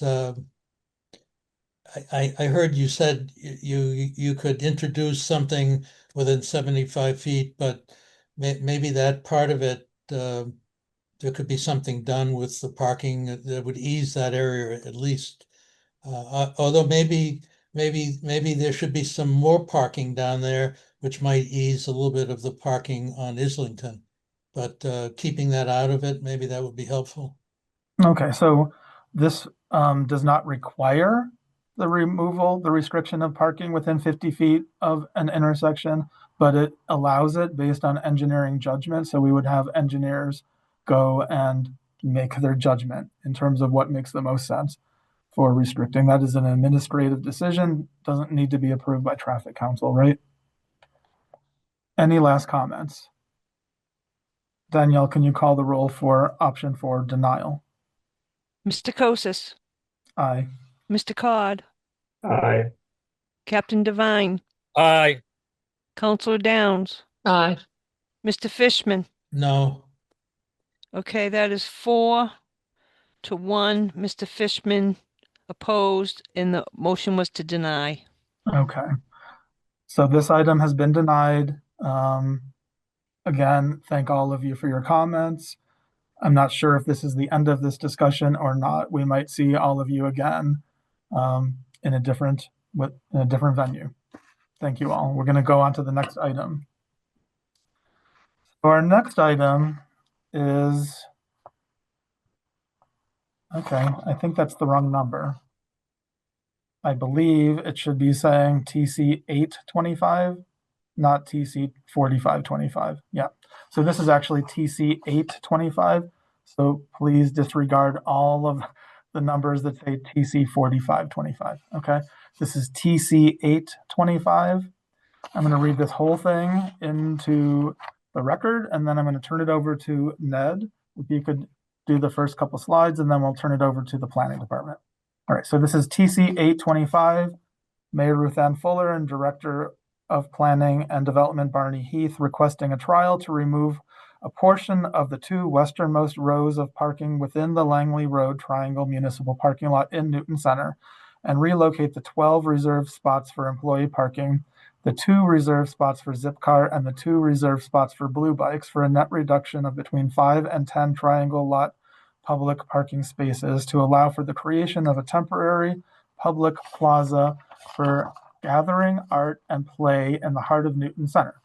Substitute parking opportunities totaling approximately 64 spaces will be examined in areas near the triangle lot during the trial period, such as the following: adding in additional proposed parking spaces along the southbound side of Center Street near Willow Street, converting Lyman Street into a one-way westbound circulation pattern and relocating the public parking spaces from the south side of Lyman Street to the north side of Lyman Street, changing the parking regulations on Dalton Road with the goal of increasing daytime parking opportunities for the general public, changing the parking regulations on Pelham Street with the goal of increasing parking opportunities for the general public, changing the parking regulations on a portion of the south side of Pleasant Street with the goal of increasing parking opportunities for the general public, reducing the width of parking spaces along a portion of Beacon Street, and changing the parking regulations on Brayland Avenue with the goal of increasing parking opportunities for the general public.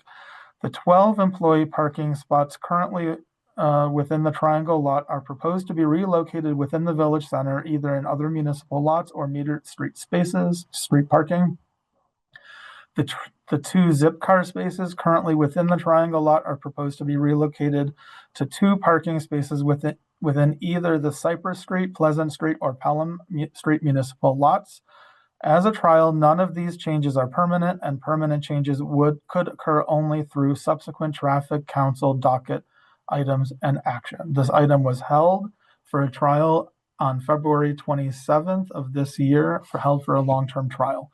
And I'm going to hand it over to Ned to cover the first 2 slides. Let me know when you want me to proceed to the next slide, please. Thank you very much. So, and this is just a review of the specific parking regulations that were implemented as a part of the trial. David kind of, touched on these at a higher level. This is just a, more detailed review of the actual regulations that were implemented. We moved parking on Lyman Street. We moved the parking to the north side of the street where there were more spaces available because of the lack of driveways, and implemented 2-hour parking regulation rather than meters. Pelham Street changed resident only to 2-hour limit except resident parking. Pleasant Street created resident parking regulation so that it became 2-hour except resident parking, and reduce the amount of parking prohibited area.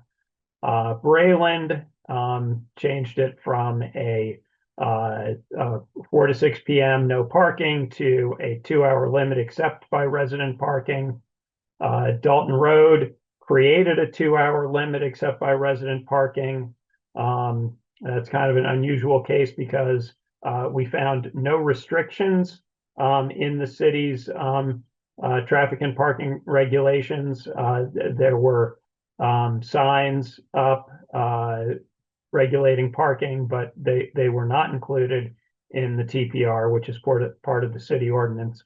On Center Street, we added some metered parking and reserved 12 meters for Newton Center employees. And in the Langley lot, we created the plaza, removed some spaces to create the plaza, and moved the 2 Zipcar and the 12 all-day employee spaces out of the Langley lot.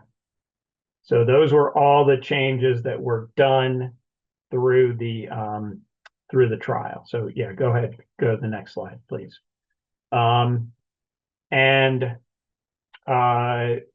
We just wanted to provide a, you know, kind of a look ahead and sort of overview of the expected next steps. So tonight, the planning department is going to provide information, findings from some of the monitoring of the trial and the plaza pilot. Between now and the next traffic council meeting, the planning department is going to conduct outreach to stakeholders to find out about their sense of the pilot and the trial, and desires for, you know, moving ahead. And then the planning department and DPW will coordinate on, you know, the data, the feedback from stakeholders to you know, determine some recommendations, some potential proposals for resolution of the various elements of the trial, the different, you know, kind of pieces of the trial, the regulations on various streets, and as with any parking regulation, abutters and city councilors may docket items for the November Traffic Council for those same regulations. Then at the November Traffic Council meeting, which is scheduled for November 20th, there will be items on the docket related to this for the future of the Newton Center Plaza. Again, these proposals are not determined yet, but you know, for the plaza, it could be a proposal to continue the plaza, or not. You know, we will wait to hear what in November what the recommendation is, and the docket can also include proposals for other elements of the trial, parking regulations on Center Street, Lyman Street, Brayland, Dalton Road, Pleasant Street, Pelham Street, and just at a high level, some of the main options are that parking regulations return to a pretrial condition. The parking regulations from the trial period are retained, or different parking regulations that are different from the pretrial condition, different from the trial regulations, you know, something different. And those could be proposed as a continuing or new trial, or proposed as a permanent regulation change.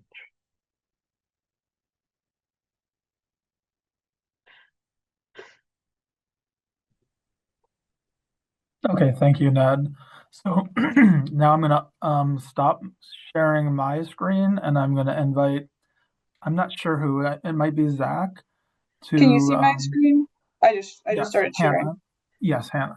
So yes, please go ahead and proceed. Thank you. Thanks. So I think I'm going to kick us off for this section of the presentation. And thank you, David, for introducing this. Thank you, Ned, for introducing the kind of particulars. And I will try, I guess we as a team will try and be relatively brief. This is what we want to talk about. We just want to give a brief overview, given that the last time we were here was back in February. Talk briefly again about the design and implementation of the plaza, as well as the parking interventions, and then spend most of the time, as Ned and David alluded to, talking about the findings for this trial plaza and parking project. Let's go through that. So jumping in, I just want to acknowledge that this has been a very collaborative effort across the city, working with our design team that was deeply involved in engagement as well as engineering work. We worked with contractors to build this thing and volunteers to make this happen, as well as local businesses and community groups, and to help program this space. And this was a project. This is a project that is funded through ARPA dollars. Slide. And so want to situate ourselves within this process. It was the end of 2024 where the money was secured for this, and then throughout 2025, the beginning, kind of diving quickly in to announcing the pilot, reaching out to the community and stakeholders, doing that outreach on soliciting ideas and feedback, coming up with design concepts, working through the engineering, getting it permitted, getting it constructed, and opening early this summer. It's been open now, I guess are we at almost the 6-month mark, plus minus, getting there. And throughout that time, I think as Ned alluded to, there were the adjacent and parallel parking changes. And the project, the pilot, the trial has they've been joined, right? We've wanted to that we had an hypothesis, right? That people want and desire more space to gather and create community. I think we'll show that that was successful. We also had the hypothesis that in order to make that successful, we want to offset any parking loss that was accompanied by creating that plaza. We did that through the design and the creation of the additional parking spaces, and we'll get into all of that in more detail right now. So I'll turn it over to my colleagues, and I'll talk to you all again soon. Thank you, Zach, and thank you all for having us. I know it's a jam-packed night, so again, we'll be brief. As Zach mentioned, over the winter, the planning department partnered closely with other city departments and our consultants to prepare for the plaza, and conducted community engagement, iterated on the design and created detailed engineering drawings to make sure the space would be safe, accessible, and welcoming. Here you can see what the space looked like before construction began. And then if we go to the next slide, you'll see some snapshots of what happened over the course of the spring when the plaza really came to life, thanks to many members of the community who helped make it happen. Residents of all ages came out to paint the ground mural, as you can see on the left, and Spark Newton, formerly known as Newton Community Pride's Beautification Committee, planted the bright begonias that are now on the plaza's perimeter. So then the structures were constructed by our contractors, and construction wrapped up in the plaza, officially opened in the summer of 2025. You can see what that looked like here. And some key features of the space include shade, seating, lighting, outdoor games, comfortable furniture like rocking chairs and gliders, Safety was a top priority, so the design includes jersey barriers and planters that separate the plaza from traffic, as well as accessible picnic tables and public art that create an inviting space for gathering and outdoor dining. Next slide. Funded through ARPA. In total, about $287,000 was expended to the project. Roughly half of that budget went towards construction. Approximately 37% supported design and engineering and engagement efforts. And then 13% covered materials, with additional funds supporting maintenance, business promotion, and wayfinding. Next slide. So I know my colleagues, Mr. Kosis and Mr. Cod, went into detail on the parking changes that Zach mentioned, offsetted the parking that was relocated from the plaza. Here you can see a map. So I won't go into detail since that was already discussed. And then on this next slide, you can see the map of those temporary parking changes and the overall parking availability, public parking availability that was shared with local businesses to try and inform the public of what was available. We'll turn it to Hannah for our findings. Great. Thank you, Nora. You guys can hear me? All right, cool. So I'm going to start big picture, and then I'm going to describe sort of how we came to these observations, what we did. So big picture, we found the plaza and the green complement each other well. We found they were both utilized pretty well, one not drawing from the other.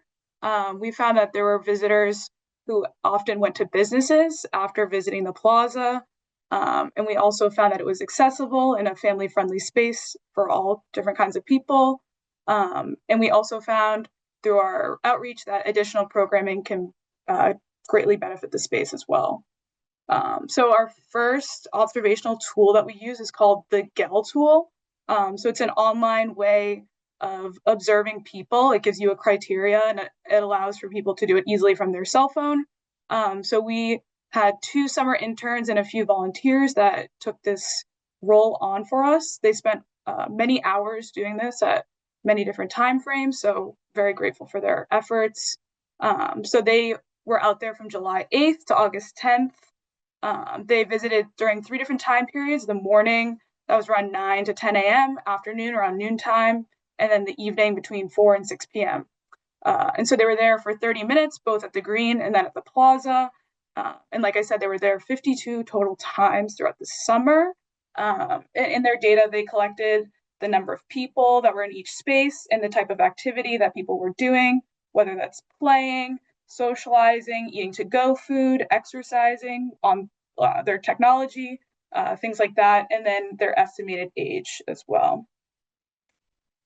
So here is a data chart that shows the number of people who are at the plaza and the green. And as you can see, we have a similar amount of people, not one detracting from the other, and just some points to highlight. So we see these 2 low points right here. On July 10th, it was raining and 65, and then July 16th, it was 95 degrees. So we can attribute those points there. And then we do have 2 events that were hosted, specifically marked on this line graph. So on July 12th, there was an event, and on August 8th, there was an event. And on August 8th, the most amount of people were observed at the plaza. That was 155 people. And on July 26th, 133 people were observed in the green. I will say there was not an event at that moment, nor on 7/19. It was 88 degrees. It was nice and sunny. But again, no event specifically for that day, just a decent amount of people there. Great. And we also found that although they're both utilized, they do serve different purposes. So we did find 15.4% of people observed playing, so using games that were out there, while only 4.1% were observed playing at the green. Just shows different uses for these different spaces. We have pictures showing those 2 uses happening. And we did find a greater portion of children and teens at the plaza, while on the green there was a greater portion of young adults. And then we have a nice quote here from one of our feedback surveys. Hope we keep it. Every time I'm here, I see people seeing it for the first time and thinking it's awesome. So just a great quote from our feedback survey. And then, so this feedback survey was a QR code on tables and the pillars throughout the plaza. You can scan it and it takes you directly to a survey. So that was a really important tool for us to gather feedback. And through that tool, we had 223 community responses. And of those, we had a 4.7 out of 5 stars for overall rating of the space. And some of these key findings from this survey include that 96% of respondents felt the plaza was accessible. And we have a quote here, "My husband is handicapped and this setup was perfect." And then a really interesting statistic, over half of residents, 57% of respondents biked, walked, or rolled, or took public transit here. So only 43% drove. Just an interesting statistic showing how people are, coming via different modes of transit, not just driving. And then another really cool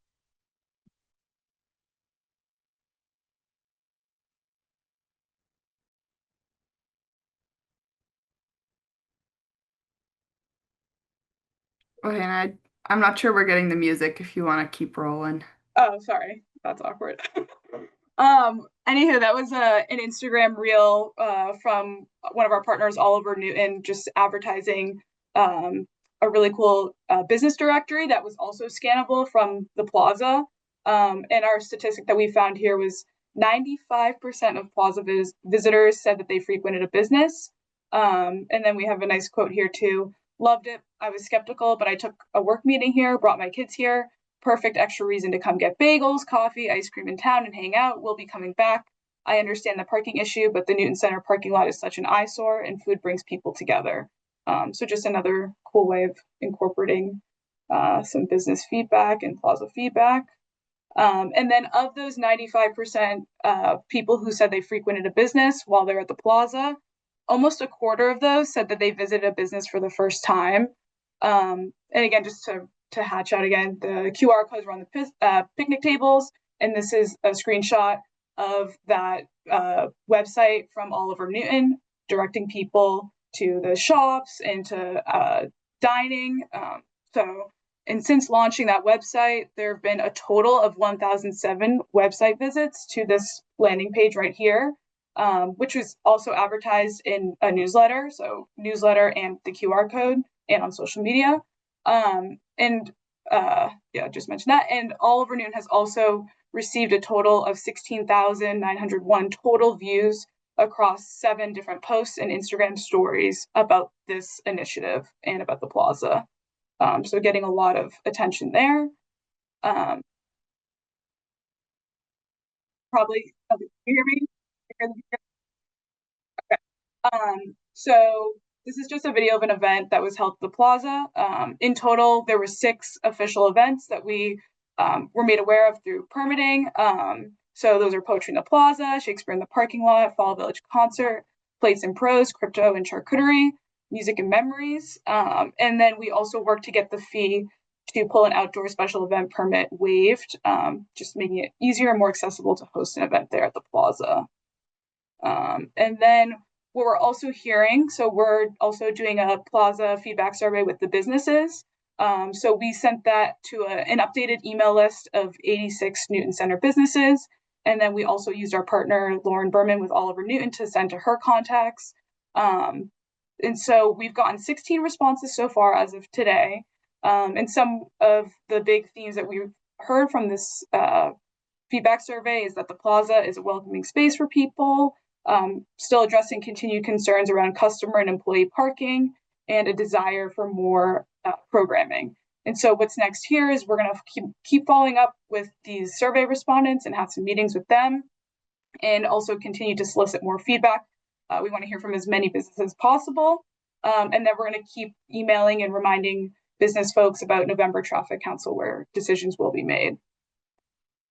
And then I'll kick it to Zach for parking. Thank you. sorry to switch gears so abruptly from the plaza, but in addition, in parallel, the parking changes that were made, and what we did was we went out and took parking counts in all 4 of the municipal lots around Newton Center.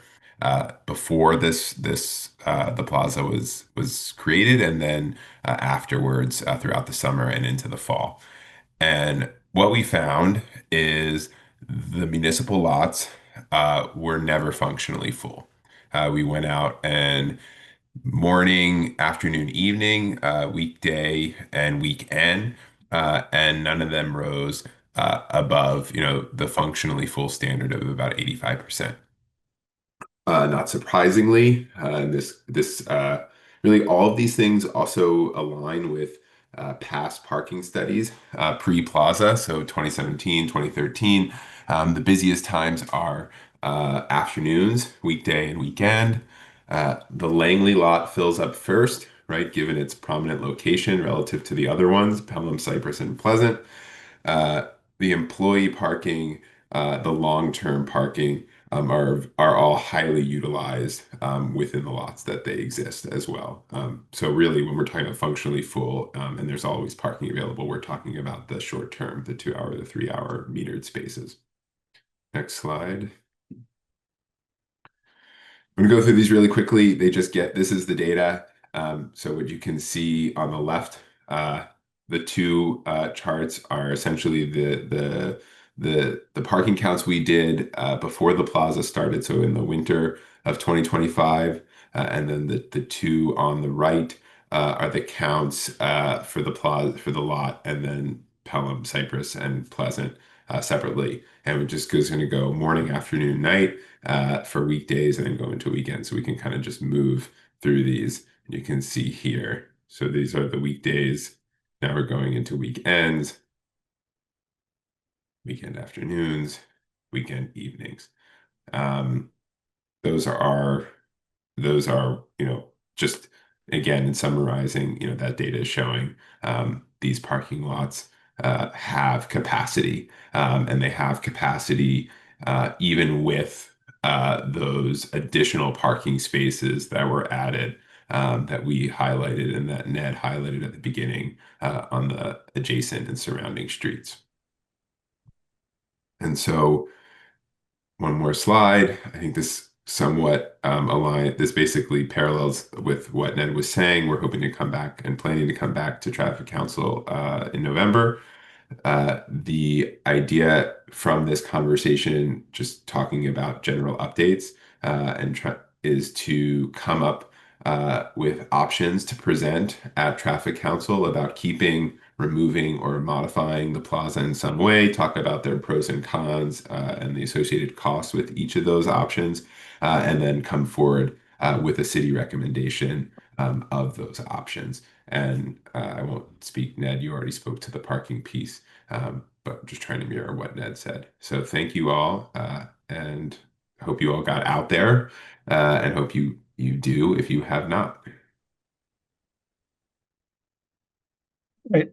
So thank you very much to you, Zach, and Nora, and Hannah for the presentation. And again, tonight, this is just meant as a check-in, not a discussion. The November 20th meeting, much more public comment, much more discussion happening at that meeting. So we're looking for a motion to hold this trial, and I'll go ahead and make the motion to hold. Before we take the vote, Councilor Downs, do you have a comment? Quick comment? Just a really quick one, because I know about the time, but I so appreciate the city doing testing and trying things out here, rather than trying to get perfect right away. Thanks. Thank you. Danielle, can you call the roll, please? This is a motion to hold. Mr. Kosis, Aye.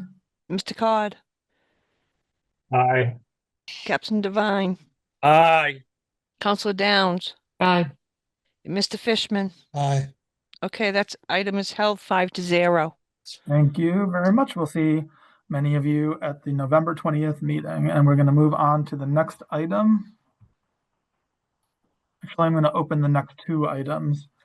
So we have TC 5224. Boy, I wrote the wrong number again. I believe this should be TC 5224. Councilor Downs and Lobovitz requesting discussion and potential action to create a short-term parking space near Union Pharmacy in Newton Center, and TC 5124. Councilor Downs and Lobovitz requesting discussion and potential action to create one or two combined parking areas / loading zones along Herrick Road and Union Street in Newton Center. So I'm going to go through, I guess, these presentations one by one. I do not have a recommendation for either of these, but I'm going to have a brief presentation with photos, and hopefully will generate some discussion in terms of how to proceed. So this is the location of the Union Pharmacy in Newton Center, shown in the red square. Here's a view. Here's Union Pharmacy right there.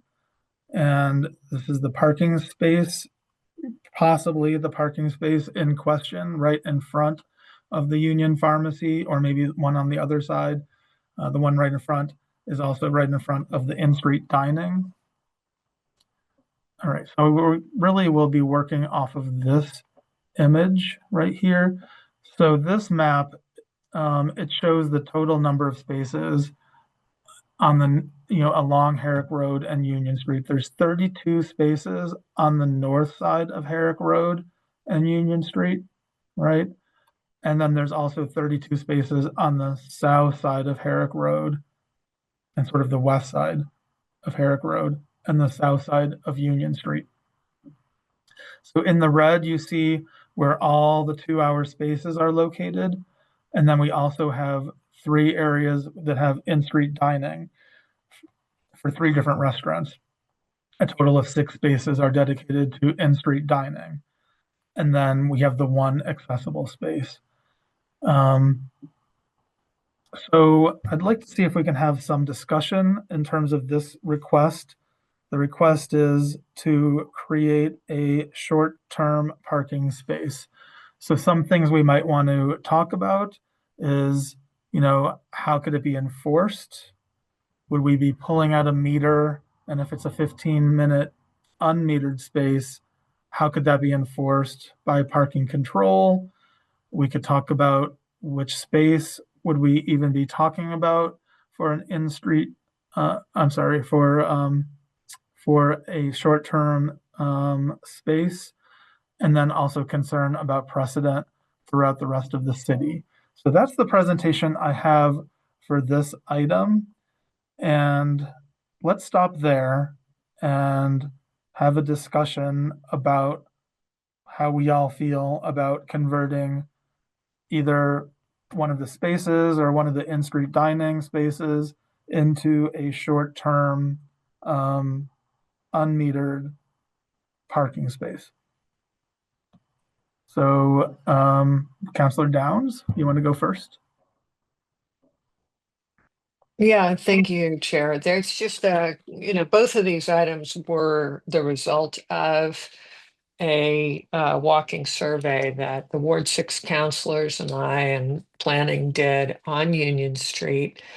We were looking at how full everything was, checking with employees about how many of them were doing the parking in front of the stores. A lot of them is the answer.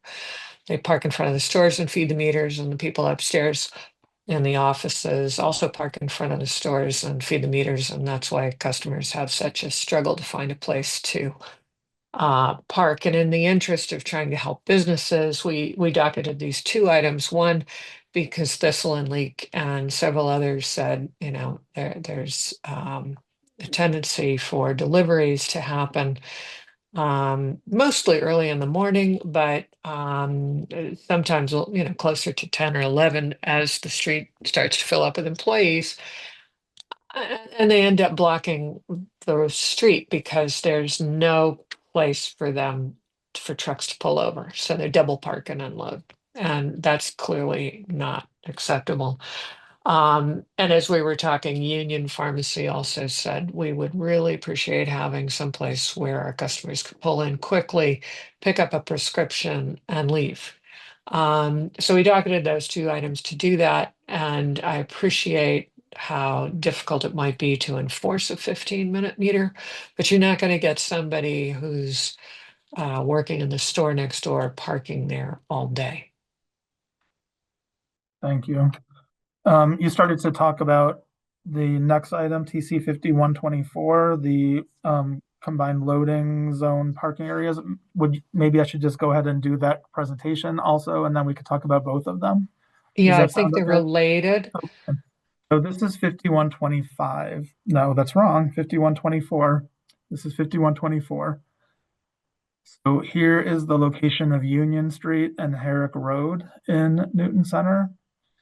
I just have a couple photos that we can refer to that I took sort of walking down the street. This is Herrick Road near Beacon Street, the beginning. This is near the Bank of America, possibly where a loading zone could be located, maybe. Then a little further down near Union Street. I think we're all pretty familiar. Then closer to Herrick Road, a little bit further down. And then sort of the midpoint, we have the crosswalk right there. This is Union Street, still looking down toward Langley, and then closer to Langley with the in-street dining. So we have the same map that we could also refer to in terms of a loading zone or a sort of combined parking area / loading area. And we have some discussion topics that we could, here's some ideas of things that we might want to discuss. The usefulness of creating some kind of combined loading zone / parking area. First of all, in terms of being enforced, who decides what a delivery is, right? What's a delivery? Who could park in a delivery area in a loading zone? If it's someone just delivering food or picking something up, small material, maybe not even a large vehicle, could be personal car. Who decides if that's a delivery or not a delivery? Would parking control really be able to identify every type of delivery vehicle? How do we know if we were to have for example, an AM loading zone and then becomes a parking space after that? How do we know that delivery vehicles would actually use that delivery zone and not some other spaces that are metered spaces? How would it be signed? We don't have any examples in Newton of a space that is a loading zone sometime during the day, but then a parking space other times of day. What about Saturdays, Sundays? What about holidays? It's a meter, so people could pay the meter. So what if you pay the meter and still get a ticket because it's a loading zone, and then the appeals and the hearings? Then a question in terms of how it could be programmed. We have IPS and we have Passport. So how this would be something new to figure out how to I know we don't have the ability. No community has the ability to do their own programming, I believe, in IPS or Passport. We need to make this request to our vendors to, make those changes, enforcement, precedent. So those are the kind of questions maybe we could start to think about as we move forward. And again, I don't have a recommendation. We did notify everybody, right, Danielle, where all the businesses along this whole stretch were notified of this meeting. So we were hoping to hear some comment from the businesses to help us determine what's really the most important, the current parking and in-street dining and accessible space, or something different. So I'm going to open it up now to public comment, if businesses especially on the call, if you could raise your hand and provide a comment. And then we can go from there.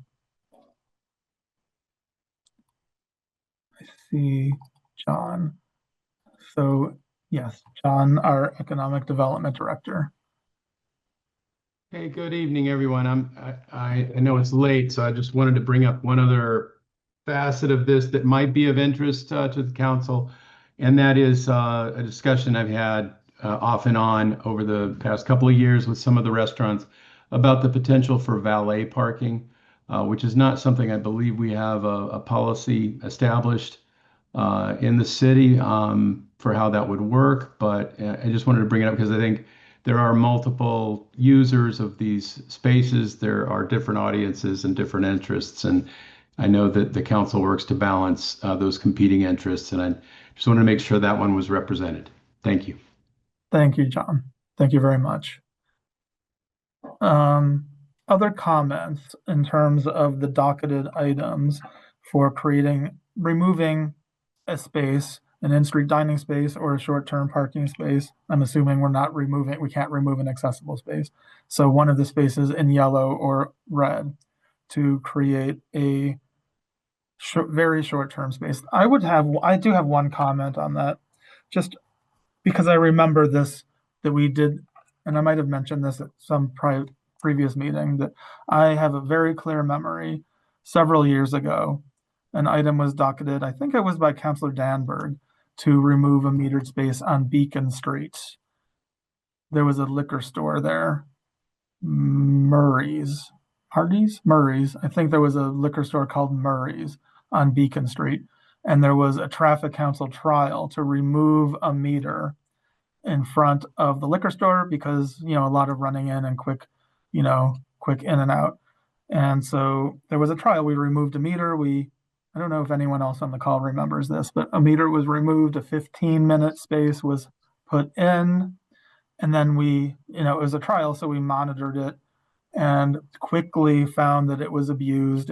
You couldn't really be enforced. People parked there for way longer than 15 minutes, and that trial ended, and then the meter was put back. So that I do remember that happening in Newton Center not too many years ago. So there's that. I remember that one too. Yeah. So I would want to see, I'm really hoping that we have some interest from the businesses to comment on whether they would like to change something on Union Street, to remove something or to add something. So I'm going to wait just another minute to see if we have any comments from anybody about these two docketed items. Yeah, I'm afraid part of the problem is this is the end of business hours for some of these places, or they're getting ready for the next day. But as we were down there, we got this input. And yeah, the 15 minutes may be tough to enforce, but at least it wouldn't be taken for all that much longer, I think. Like it would be abused. But I think what we're seeing on Union Street is mostly employee parking down there. Yes, that You've could got be. Ned with his hand up. And we did not receive, everybody was notified, but no emails came to us. Ned. Yeah, I as you alluded to, David, with the way and Councilor Downs talked about the walking tour, the way the parking is used now, and the way a 15-minute space, the challenges of really enforcing that. We have our parking enforcement officers out, just intermittently. They're apparently not able to enforce the 2-hour limits with employees feeding meters, whether they would be able to to enforce a 15-minute space. You know, I would be very concerned. I guess I would, you know, I'd rather see us, you know, like see better enforcement of you know, and maybe some better, you know, sort of participation and self-enforcement among the businesses of their employees. You know, if the employee parking program, you know, we have the employee parking program. I'd rather see people take advantage of that and leave these spaces for customers. Yes, I definitely agree with that. We've worked really hard to have the employee permit parking in convenient locations for different parts of Newton Center. And I think that program's been a success. And it's definitely, we want people to park in the reserved long-term spaces and not feed the meter in these short-term 2-hour spaces. Mitch. Yeah, I think, you know, the second one of the loading zones, I don't really know, you know, where that would be possible, or, you know, I mean, it would be good if there's some need and the business community feels like, you know, a particular zone, maybe in front of the bank or something, you know, not in front, but on the sides of the bank. But I was thinking of the Union, the Union Pharmacy. That location right in front from your photograph, and I was out there to see it as well, is right next to where the outdoor seating is for the restaurant. I think that's adjoining. And yeah, right there.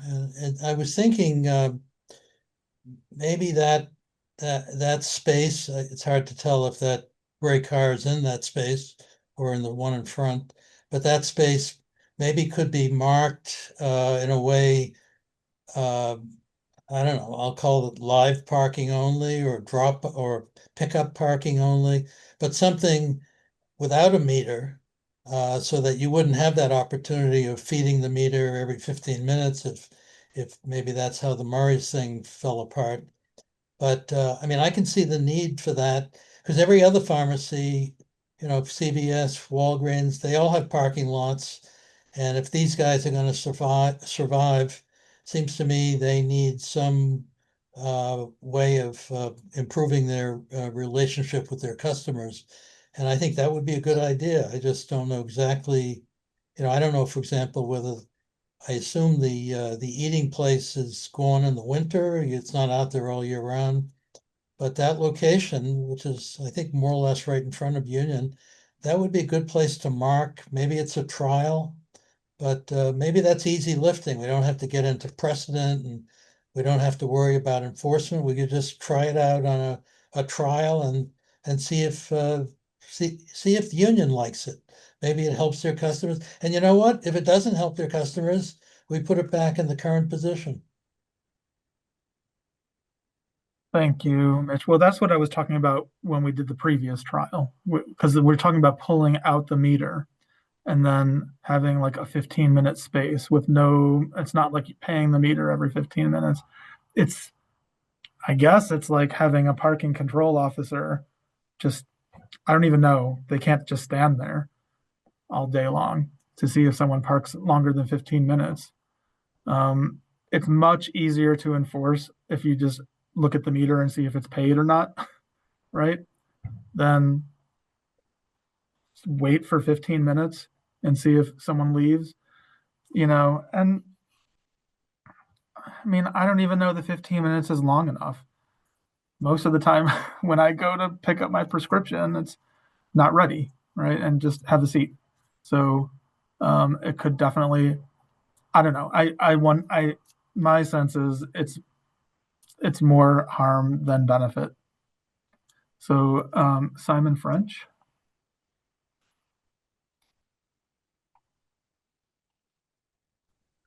Hi, Simon French, 47 Glen Avenue. Didn't we just hear the planning department say that there was plenty of excess parking in the triangle in Newton Centre? So why is this required? Thank you for that comment. Thank Councillor Downs. Yeah, so I agree it would be great if the employees used the employee parking and left the customer parking available on Union Street, but they don't. And so some nudging is going to be necessary. And I think the idea of having 15-minute parking in front of Union might work, and we should try it, in part because this is a much more heavily used street even than Beacon Street in front of Murray's Liquors. So you're going to have more eyes on the street. Union Pharmacy, Mitch, did ask for this. So I wouldn't have just put it in willy-nilly, but we were doing that street walk and they were asking for it. As for the loading zone, I'm not sure about the logistics of it, but to have a morning loading zone, a number of people along the street who get deliveries said they would use it.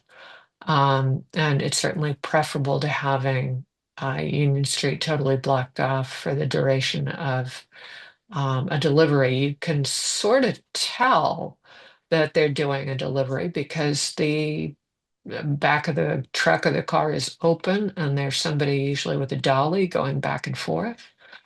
You don't see that, then you know they're not actually loading. So I don't think it's that difficult to do the enforcement if you're a parking control officer out there, but maybe Captain Devine has a different thought on that. I think we ought to try stuff. And this is one of those things where getting enough feedback from the street over and over and over again, just like we tried something in the Newton Center, the triangle parking lot, which worked better than we thought it would. I think we might want to try this. Thank you. Captain Devine, I don't want to put you on the spot. Did you have any thoughts about how parking control could enforce and understand what a delivery is and all the different delivery vehicles? Any thoughts at all, or should we move on? No, it's kind of a hard thing to enforce from a 15-minute perspective, and even from a livery or a delivery type of thing where we had this issue last week, Dave was speaking, that it's like what constitutes delivery and type of thing. So I think it'll be a little bit confusing and processing and hard for the PCOs to decipher what is a delivery truck and what's loading and what's not loading type of stuff. Right. So a delivery doesn't have to be a delivery truck, right? It could be any vehicle that's just there. Could be my car, just parked there delivering something, right?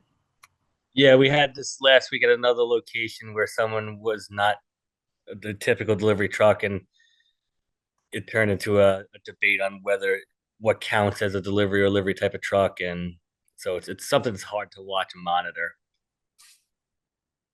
I just think if we're going to make a change that makes something more complicated, even if there's a call for it, we have to have, I don't know, very strong support and vocal support and, sort of confirmation that they're going to do their part, in terms of deliveries. Do we have support that there's all the deliveries are going to happen at certain times of day, that the delivery vehicles will be using these spaces, but not later in the day? I don't know. I mean, it just seems like there's a lot of demand for everything, right, on Union Street, for short-term, long-term, in-street dining, loading zones, very short-term spaces. It's heavily, heavily used. So I don't know. I think I'm leaning toward taking no action, and then it can be redocketed if something changes. Other thoughts?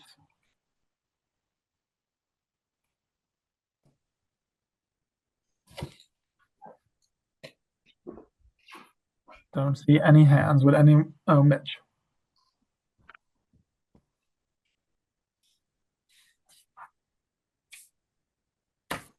did you have a comment?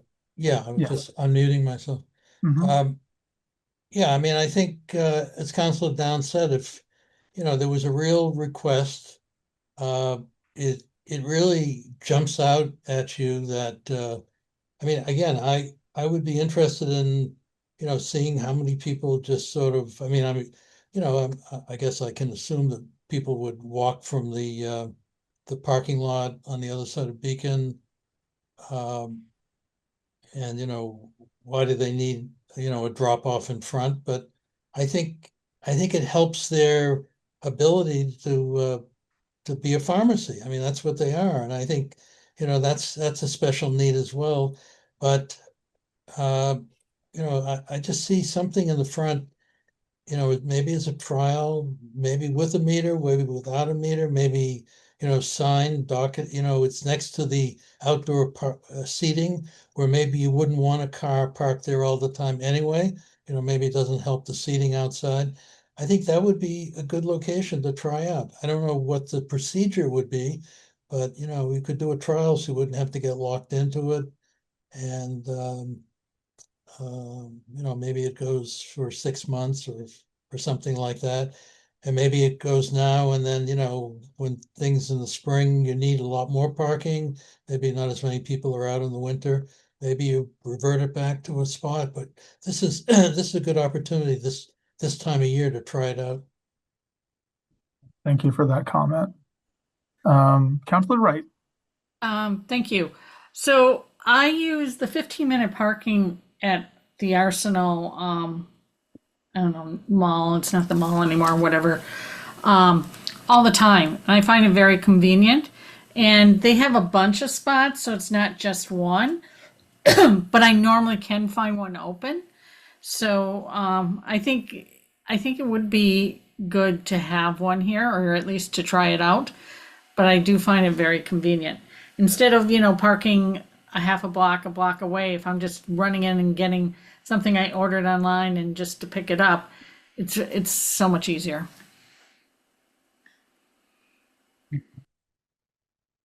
Right. So, any other thoughts? Any other comments?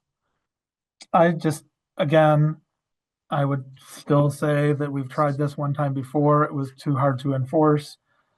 I can see, I mean, I don't go to liquor stores that often, but it does seem like it's faster to just go into a liquor store than to go in and get a prescription, right? Like I could see someone parking in that space thinking that it's 15 minutes and taking longer and then getting a ticket and, appealing it and, not being very happy. I can see that happening regularly. So I'm not supportive of adding a 15-minute space and removing a meter here. So let's see what the majority say. Other comments? Mitch? I mean, I don't know, if I'm looking at it from the business point of view of that pharmacy, and the city's going to help by putting a short-term location right in front of their spot. They're going to be helping to enforce it. They might even put a little sign in the window, drop off, pick up, something like that. I think we're putting our thumb on the scale a little bit to help out the small businessmen to kind of get a little bit more pizzazz in this part of town. Because most of these pharmacies or independents don't always last that long. So maybe we have an opportunity to help somebody here.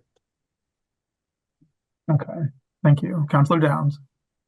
Yeah, thanks, Mitch. I also, I'm regularly down at Union Pharmacy for literally a pickup, and it's very, very rare that I'm there for very long. Might go to 20 minutes, but I would take my chances on that spot. Although, of course, I'm never there in a car. But that's how you would, for somebody who needs something for a sick kid, that's the perfect thing to do. I'm going to propose a trial of the 15-minute spot, and then we can move on to the loading zone and move approval, and then we can see how people want to vote. Okay, So are you making a motion then to remove? Actually, I don't know. I would just say bag the meter for a trial. Okay. You know, they bag them in Needham for the holidays. All right. And I don't know if Evan's on still, but maybe you're not I'm here not seeing anymore. him, no. Okay. I was just thinking that we have to look to see. I believe that it's a two-headed meter right there if we're talking about that first spot.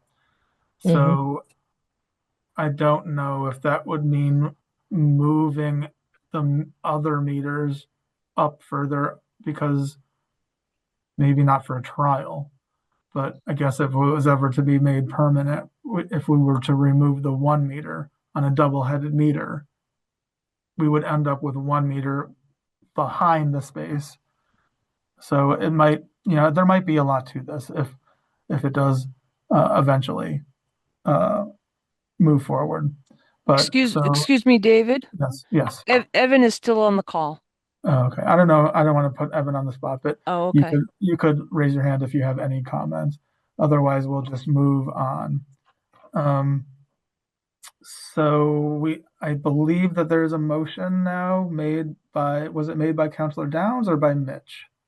By me. Okay, so Councillor Downs has made a motion to bag this one first space, right? Just beyond the in-street dining for a trial of a 15 minutes marked unmetered space, right? Yep. Okay, so that's the motion. Any comments before we call the roll? Okay. Danielle, can you call the roll, please? On hold for trial. Okay. Mr. Kosis. No. Mr. Cod. No. Captain Devine. No. Councillor Downs. Aye. And Mr. Fishman. Aye. Okay, that failed 2-3. Okay. Would anyone like to make another motion?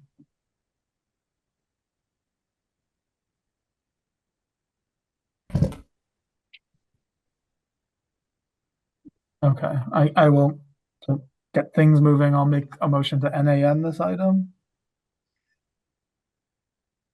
Any comments? Danielle, can you call the roll for NAN? Mr. Kosis. Aye. Mr. Cod. Aye. Captain Devine. Aye. Councillor Downs. Aye. Mr. Fishman. Aye. Okay, that's voted. No action necessary. 5-0. We need a vote now on TC 5124. Okay, so 5124 for the loading zone or the part-time loading zone, part-time meter zone. Here's the map and here's some of the discussion topics. We've talked about it somewhat already. Would anyone like to propose anything at this point? So the request was for the morning hours ending at around 10 or 11. I will make a motion to give that a try. And so which spaces? That would be the first 2 spaces on Herrick Road in front of the bank. Okay. That was the proposed, that was the request. So you had it there for a minute. So maybe here? That bank. Yeah, right there. Those Okay, first 2, so it'd be these 2 easy to pull in. spaces. No, the first 2. So, the first in from center, where the red car is and the white car is, right there. Okay, let me go up. I guess you mean this gray car and this white car? Right, The first right, 2 spaces? right. Because you have a little bit of space at the corner for a longer truck. It can all move in. Anyway, that was the thought. Okay, so you're making a motion to pull out the meters, no, to keep the meters in, Right. but to Keep the add meters in, but new make it signs. loading zone only until 10 o'clock or 11 o'clock. So loading zone 8 a.m. to 10 a.m.? Yeah, sure, something like that. So they Okay. have 2 hours, get things done, get out of the way. Monday, all days? Except No, I think holidays? Monday to Friday, I don't think you need it on the weekends. That Monday to wasn't my Friday. impression. Monday to Friday, except holidays. Mhm. Okay. So we have a motion to keep the meters in, but to add signage to indicate that these two spaces are now a loading zone, 8 a.m. to 10 a.m., Monday through Friday, except holidays.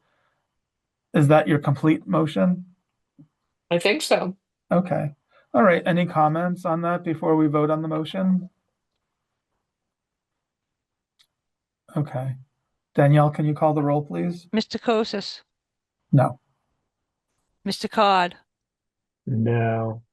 Captain Devine, No. Counselor Downs, Aye. and Mr. Fishman. Aye. Okay, that motion failed also. Okay. Would anyone like to make another motion for this item? Okay. I'll make a motion to NAN this item as well. Any discussion on the motion to NAN? And we can always bring it back if conditions change, if we hear, back again from the local businesses. No comments? Okay. Danielle, can you call the roll for NAN? Mr. Kosis, Aye. Mr. Cod, Aye. Captain Devine, Aye. Counselor Downs, Aye. and Mr. Fishman. Aye. Okay, that is motion, no action necessary, 5-0.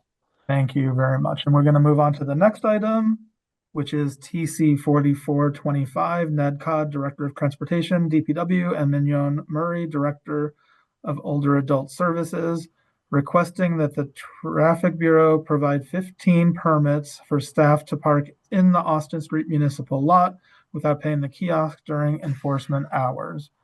So I just have a very brief presentation on this item that shows the location of the Austin Street Lot and the location of the Cooper Center, which is going to be opening soon. And working with the Newton Law Department, we came up with the proposed docket language to approve this item. The recommendation is to approve this request at this time. And so the language appears on these pages, page 56, 57. So you can see we're removing some of the existing language that is included in the Newtonville Neighborhood Parking District and adding back some new language that includes, so we would have the 8 permits remaining for staff on Walnut Place, and then 15 permits for the Austin Street Lot, not reserved in specific spaces in the lot, but issuing permits to 15 permits to the Cooper Center for distribution to be able to park in any of the long-term or short-term spaces. We also had to adjust this chart, which is the chart under section TPR 194 that describes the distribution of long-term, short-term spaces, etc., in all of our municipal lots, removing the current chart and just adding in what you see in red, which are the 15 Cooper Center permits would do the time they could park in any short-term or long-term space in the lot. So I guess I would say on this that we would be reviewing the lot on a regular basis and adjusting it if needed. And we know right now that there's a lot of capacity in the lot. Also remembering that not all 15 staff would likely ever be in the lot all at the same time. And so I guess I'll leave it there. I'll open it up for anyone who might want to comment on this. I know that we were joined previously. Oh, good, Mignon, you're still there. You hung in with us all this time. Thank you. Sorry it's been such a long meeting. And so, Councilor Wright. Oops, thank you. So, I'm against this. A couple of reasons. I mean, right now, there's also a bunch of those spots, I believe, given to Newton North High School students too, that they can park in there. And I would like to see a program which is being done in Newton Center where a few parking spots are scattered on the roads and not in the parking lot. And Councilor Malachy agrees with that. And her point, she uses that parking lot a lot.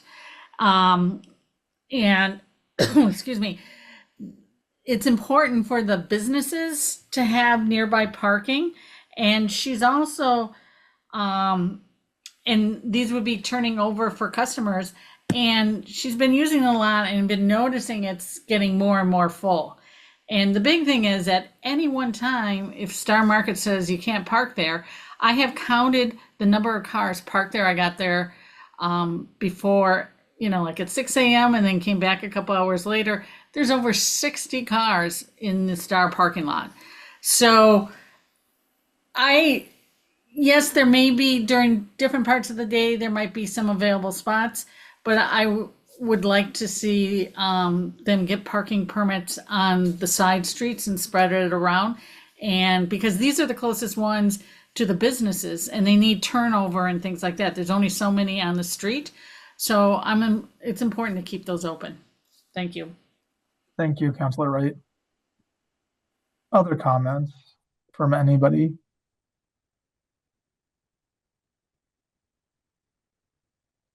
No comments.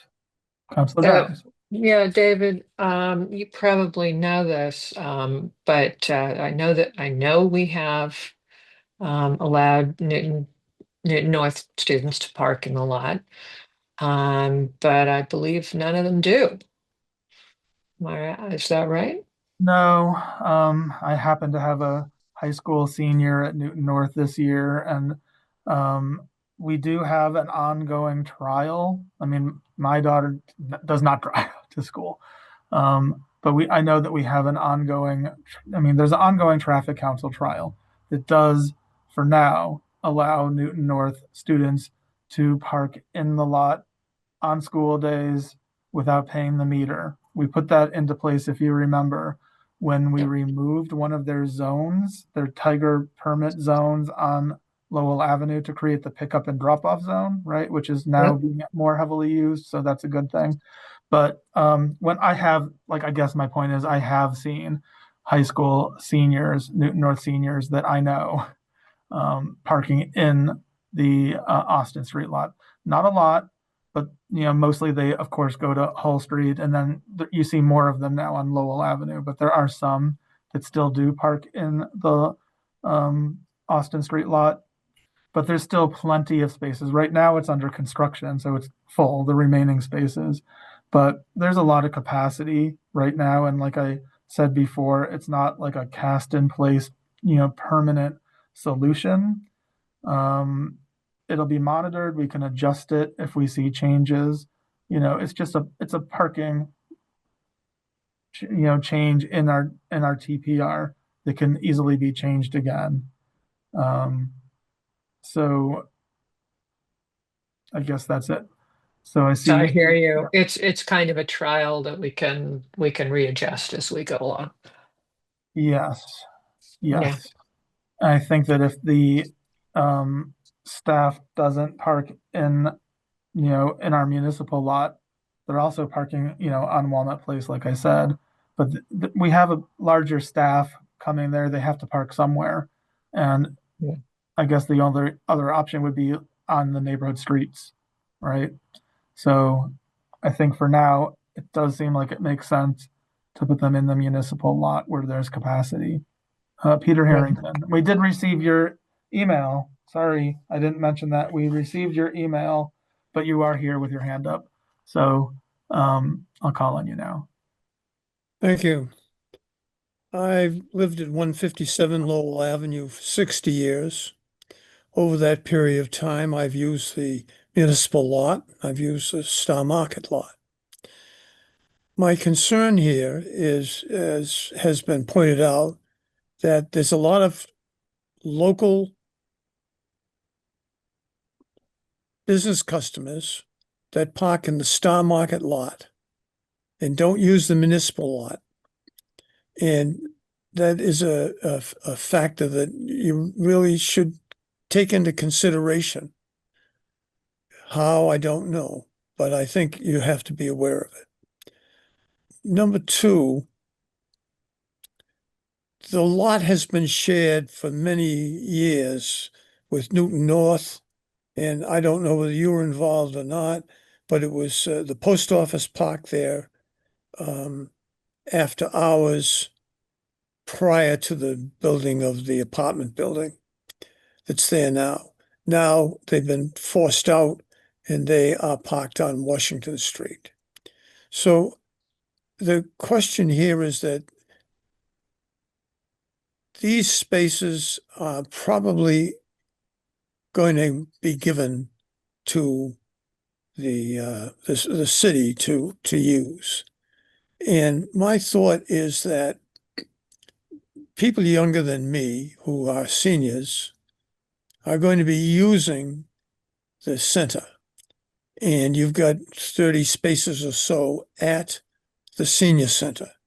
I sent you a copy of the board order that showed that the city at one time had designated, the Board of Aldermen designated that spaces be set aside for, I believe it was intended to be for seniors.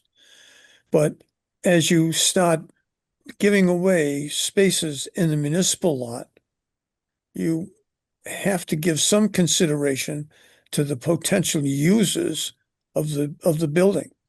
And there are, if the spaces on the lot are going to be designated for the customers or the patrons of the senior center, you've got 30. So that you're going to limit the number of users to 30. I myself could walk from some of the parking lot spaces to the center, but I would find it difficult. And the other problem is you've got seniors divided into junior seniors and senior seniors. And younger seniors, as I understand it, start around 55. Well, they can walk half a mile and get there without a problem. But people, I would say from 75 on, have some difficulty in maneuvering. So I would ask you to take that into consideration. And finally, I think the thought of allowing the permits to be used any place is a mistake, because you and I know that the permits closest to the senior center will be used. Seniors will be blocked out of parking in the parking lot. If you've got people, they blocked off Bram Way, so you've got people using the parking lot to go and sit and have coffee out on what used to be Bram Way. Now you're going to add 15 more cars. You're going to use up a significant number of spaces where, when they came up with this idea of putting the senior center there at that 345 Walnut Street, they assumed that the seniors would be able to park at that southeast section of the lot. And I think that if the city council does its job, it should assign those spaces. I don't know whether there's a conflict between you and the city council with respect to who has authority over designating parking spaces. But I suggest to you that you consider doing some sort of review or survey and looking to see where the spaces are vacant, at least now. And I would guess that's over on the west side or the southwest side of the lot. And maybe designate spaces over in that area that are at least not currently being used, and have people park there if they're going to park for the entire day. And it's only half a block, and it shouldn't be a difficulty or a hardship on the people. The other thing is, the city has purchased that house on the corner of Walnut Place and Highland Avenue. And it's been said, I don't think there's ever been any commitment, that it was going to be used for parking. And it's almost 10,000 square feet. You can fit about 30 parking spaces into that lot. And if they were going to do that, that would be beneficial to the senior center, would provide enough parking for everybody. I would suggest that while that is all up in the air, that you make any designation of parking permits temporary and review it in a year or so and see how it's working out. I guess those are all of my thoughts. Okay, thank you very much, Mr. Harrington. And I know Mignon's on, you can chime in if I miss anything, but I guess I don't know anything at all about the house on Walnut Place. Just in terms of where the seniors who are going to the senior center could park, I think that there are a lot of choices. We do have the lot itself, the Cooper Center lot, 31 spaces. Probably some of them will be marked as with handicap placards. We have Highland Avenue here at Traffic Council. Not too long ago, we changed the parking regulations on both sides of Highland Avenue, all the way down to Lowell, all the way up to Bramway, so that the only people that could park on Highland Avenue on both sides right now are either residents of Highland Avenue or anyone with a senior sticker, right? We have 69 short-term spaces in the Austin Street lot right now. That's not changing. Any of those 69 spaces that are available could be used. My guess is that a lot of people would first look to see if there's spaces in the Cooper Center lot itself, and then continue out going into the Austin Street lot or Highland Avenue. Also, just the metered spaces, or in the neighborhood, Washington Park has 3-hour spaces. So they're not limited only to park in the Austin Street lot, although there are 69 spaces. A handful of Newton North Tiger permits are there on school days. So I don't know. Just like I said, it's not set in stone. It's something that will be monitored and can change if need be. Councilor Wright. Sorry about that.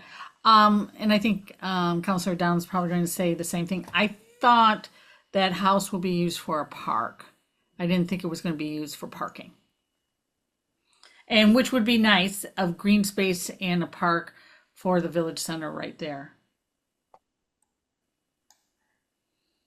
Councilor Downs, do you have your hand up? Yeah, that was exactly, I mean, as far as, I agree with you about there being plenty of parking for the seniors. I think it's fair to make sure that our employees have a place to park, and of course we'd monitor it.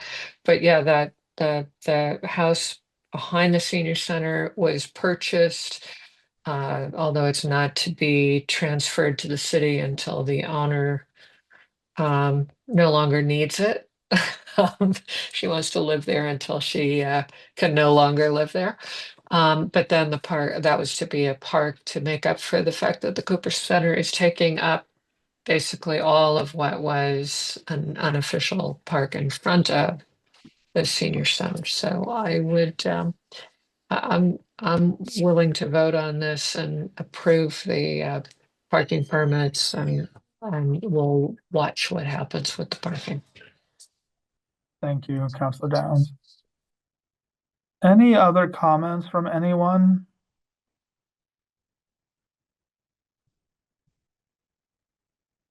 Would anyone like to make a motion? I'll move to approve. Okay, So we have a motion. Let's see where we are.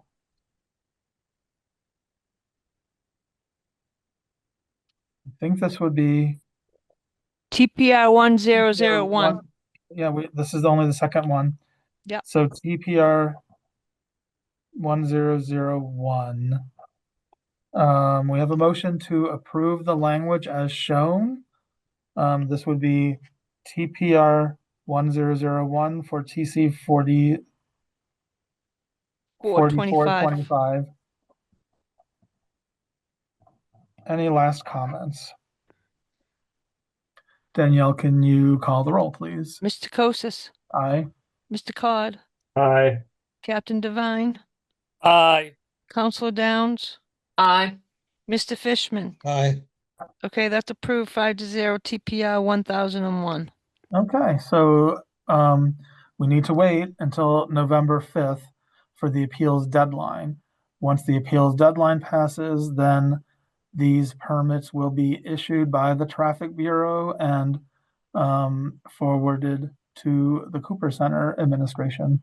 So thank you very much for this. And our last item is going to be a quick item. It's TC 4725, David Kosis, Traffic Council Chair, requesting to change the TPR to officially designate the one-way loop around the reservation areas of Woburn Park and Walnut Park. Note that this item does not effectively change the long-standing circulation pattern, but simply updates the TPR to match existing conditions. Here's Walnut Park and Woburn Park. You can see it's a one-way circulation pattern. It's not in our TPR as specifically one way around the reservation. We wanted to put up one-way signs, and we did, but we also docketed this item just to change the official regulations in the books to specifically state that these are one-way streets around the loop portion of Woburn Park and Walnut Park. So with that, I will make a motion to approve the language of TPR 1002 for TC 4725. Are there any comments? Danielle, can you call the roll, please? Mr. Kosis, Aye. Mr. Cod, Aye. Captain Devine. Aye. Okay, Counselor Downs. Counselor Downs, I believe, has gone. And Mr. Fishman. Aye. Okay, that's approved 4-0. Counselor Downs not voting. And that's TPR 1002. Thank you. And so that concludes our business. Thank you all for sticking with us. Our next meeting will be November 20th, as we said, and I wish you all a good night.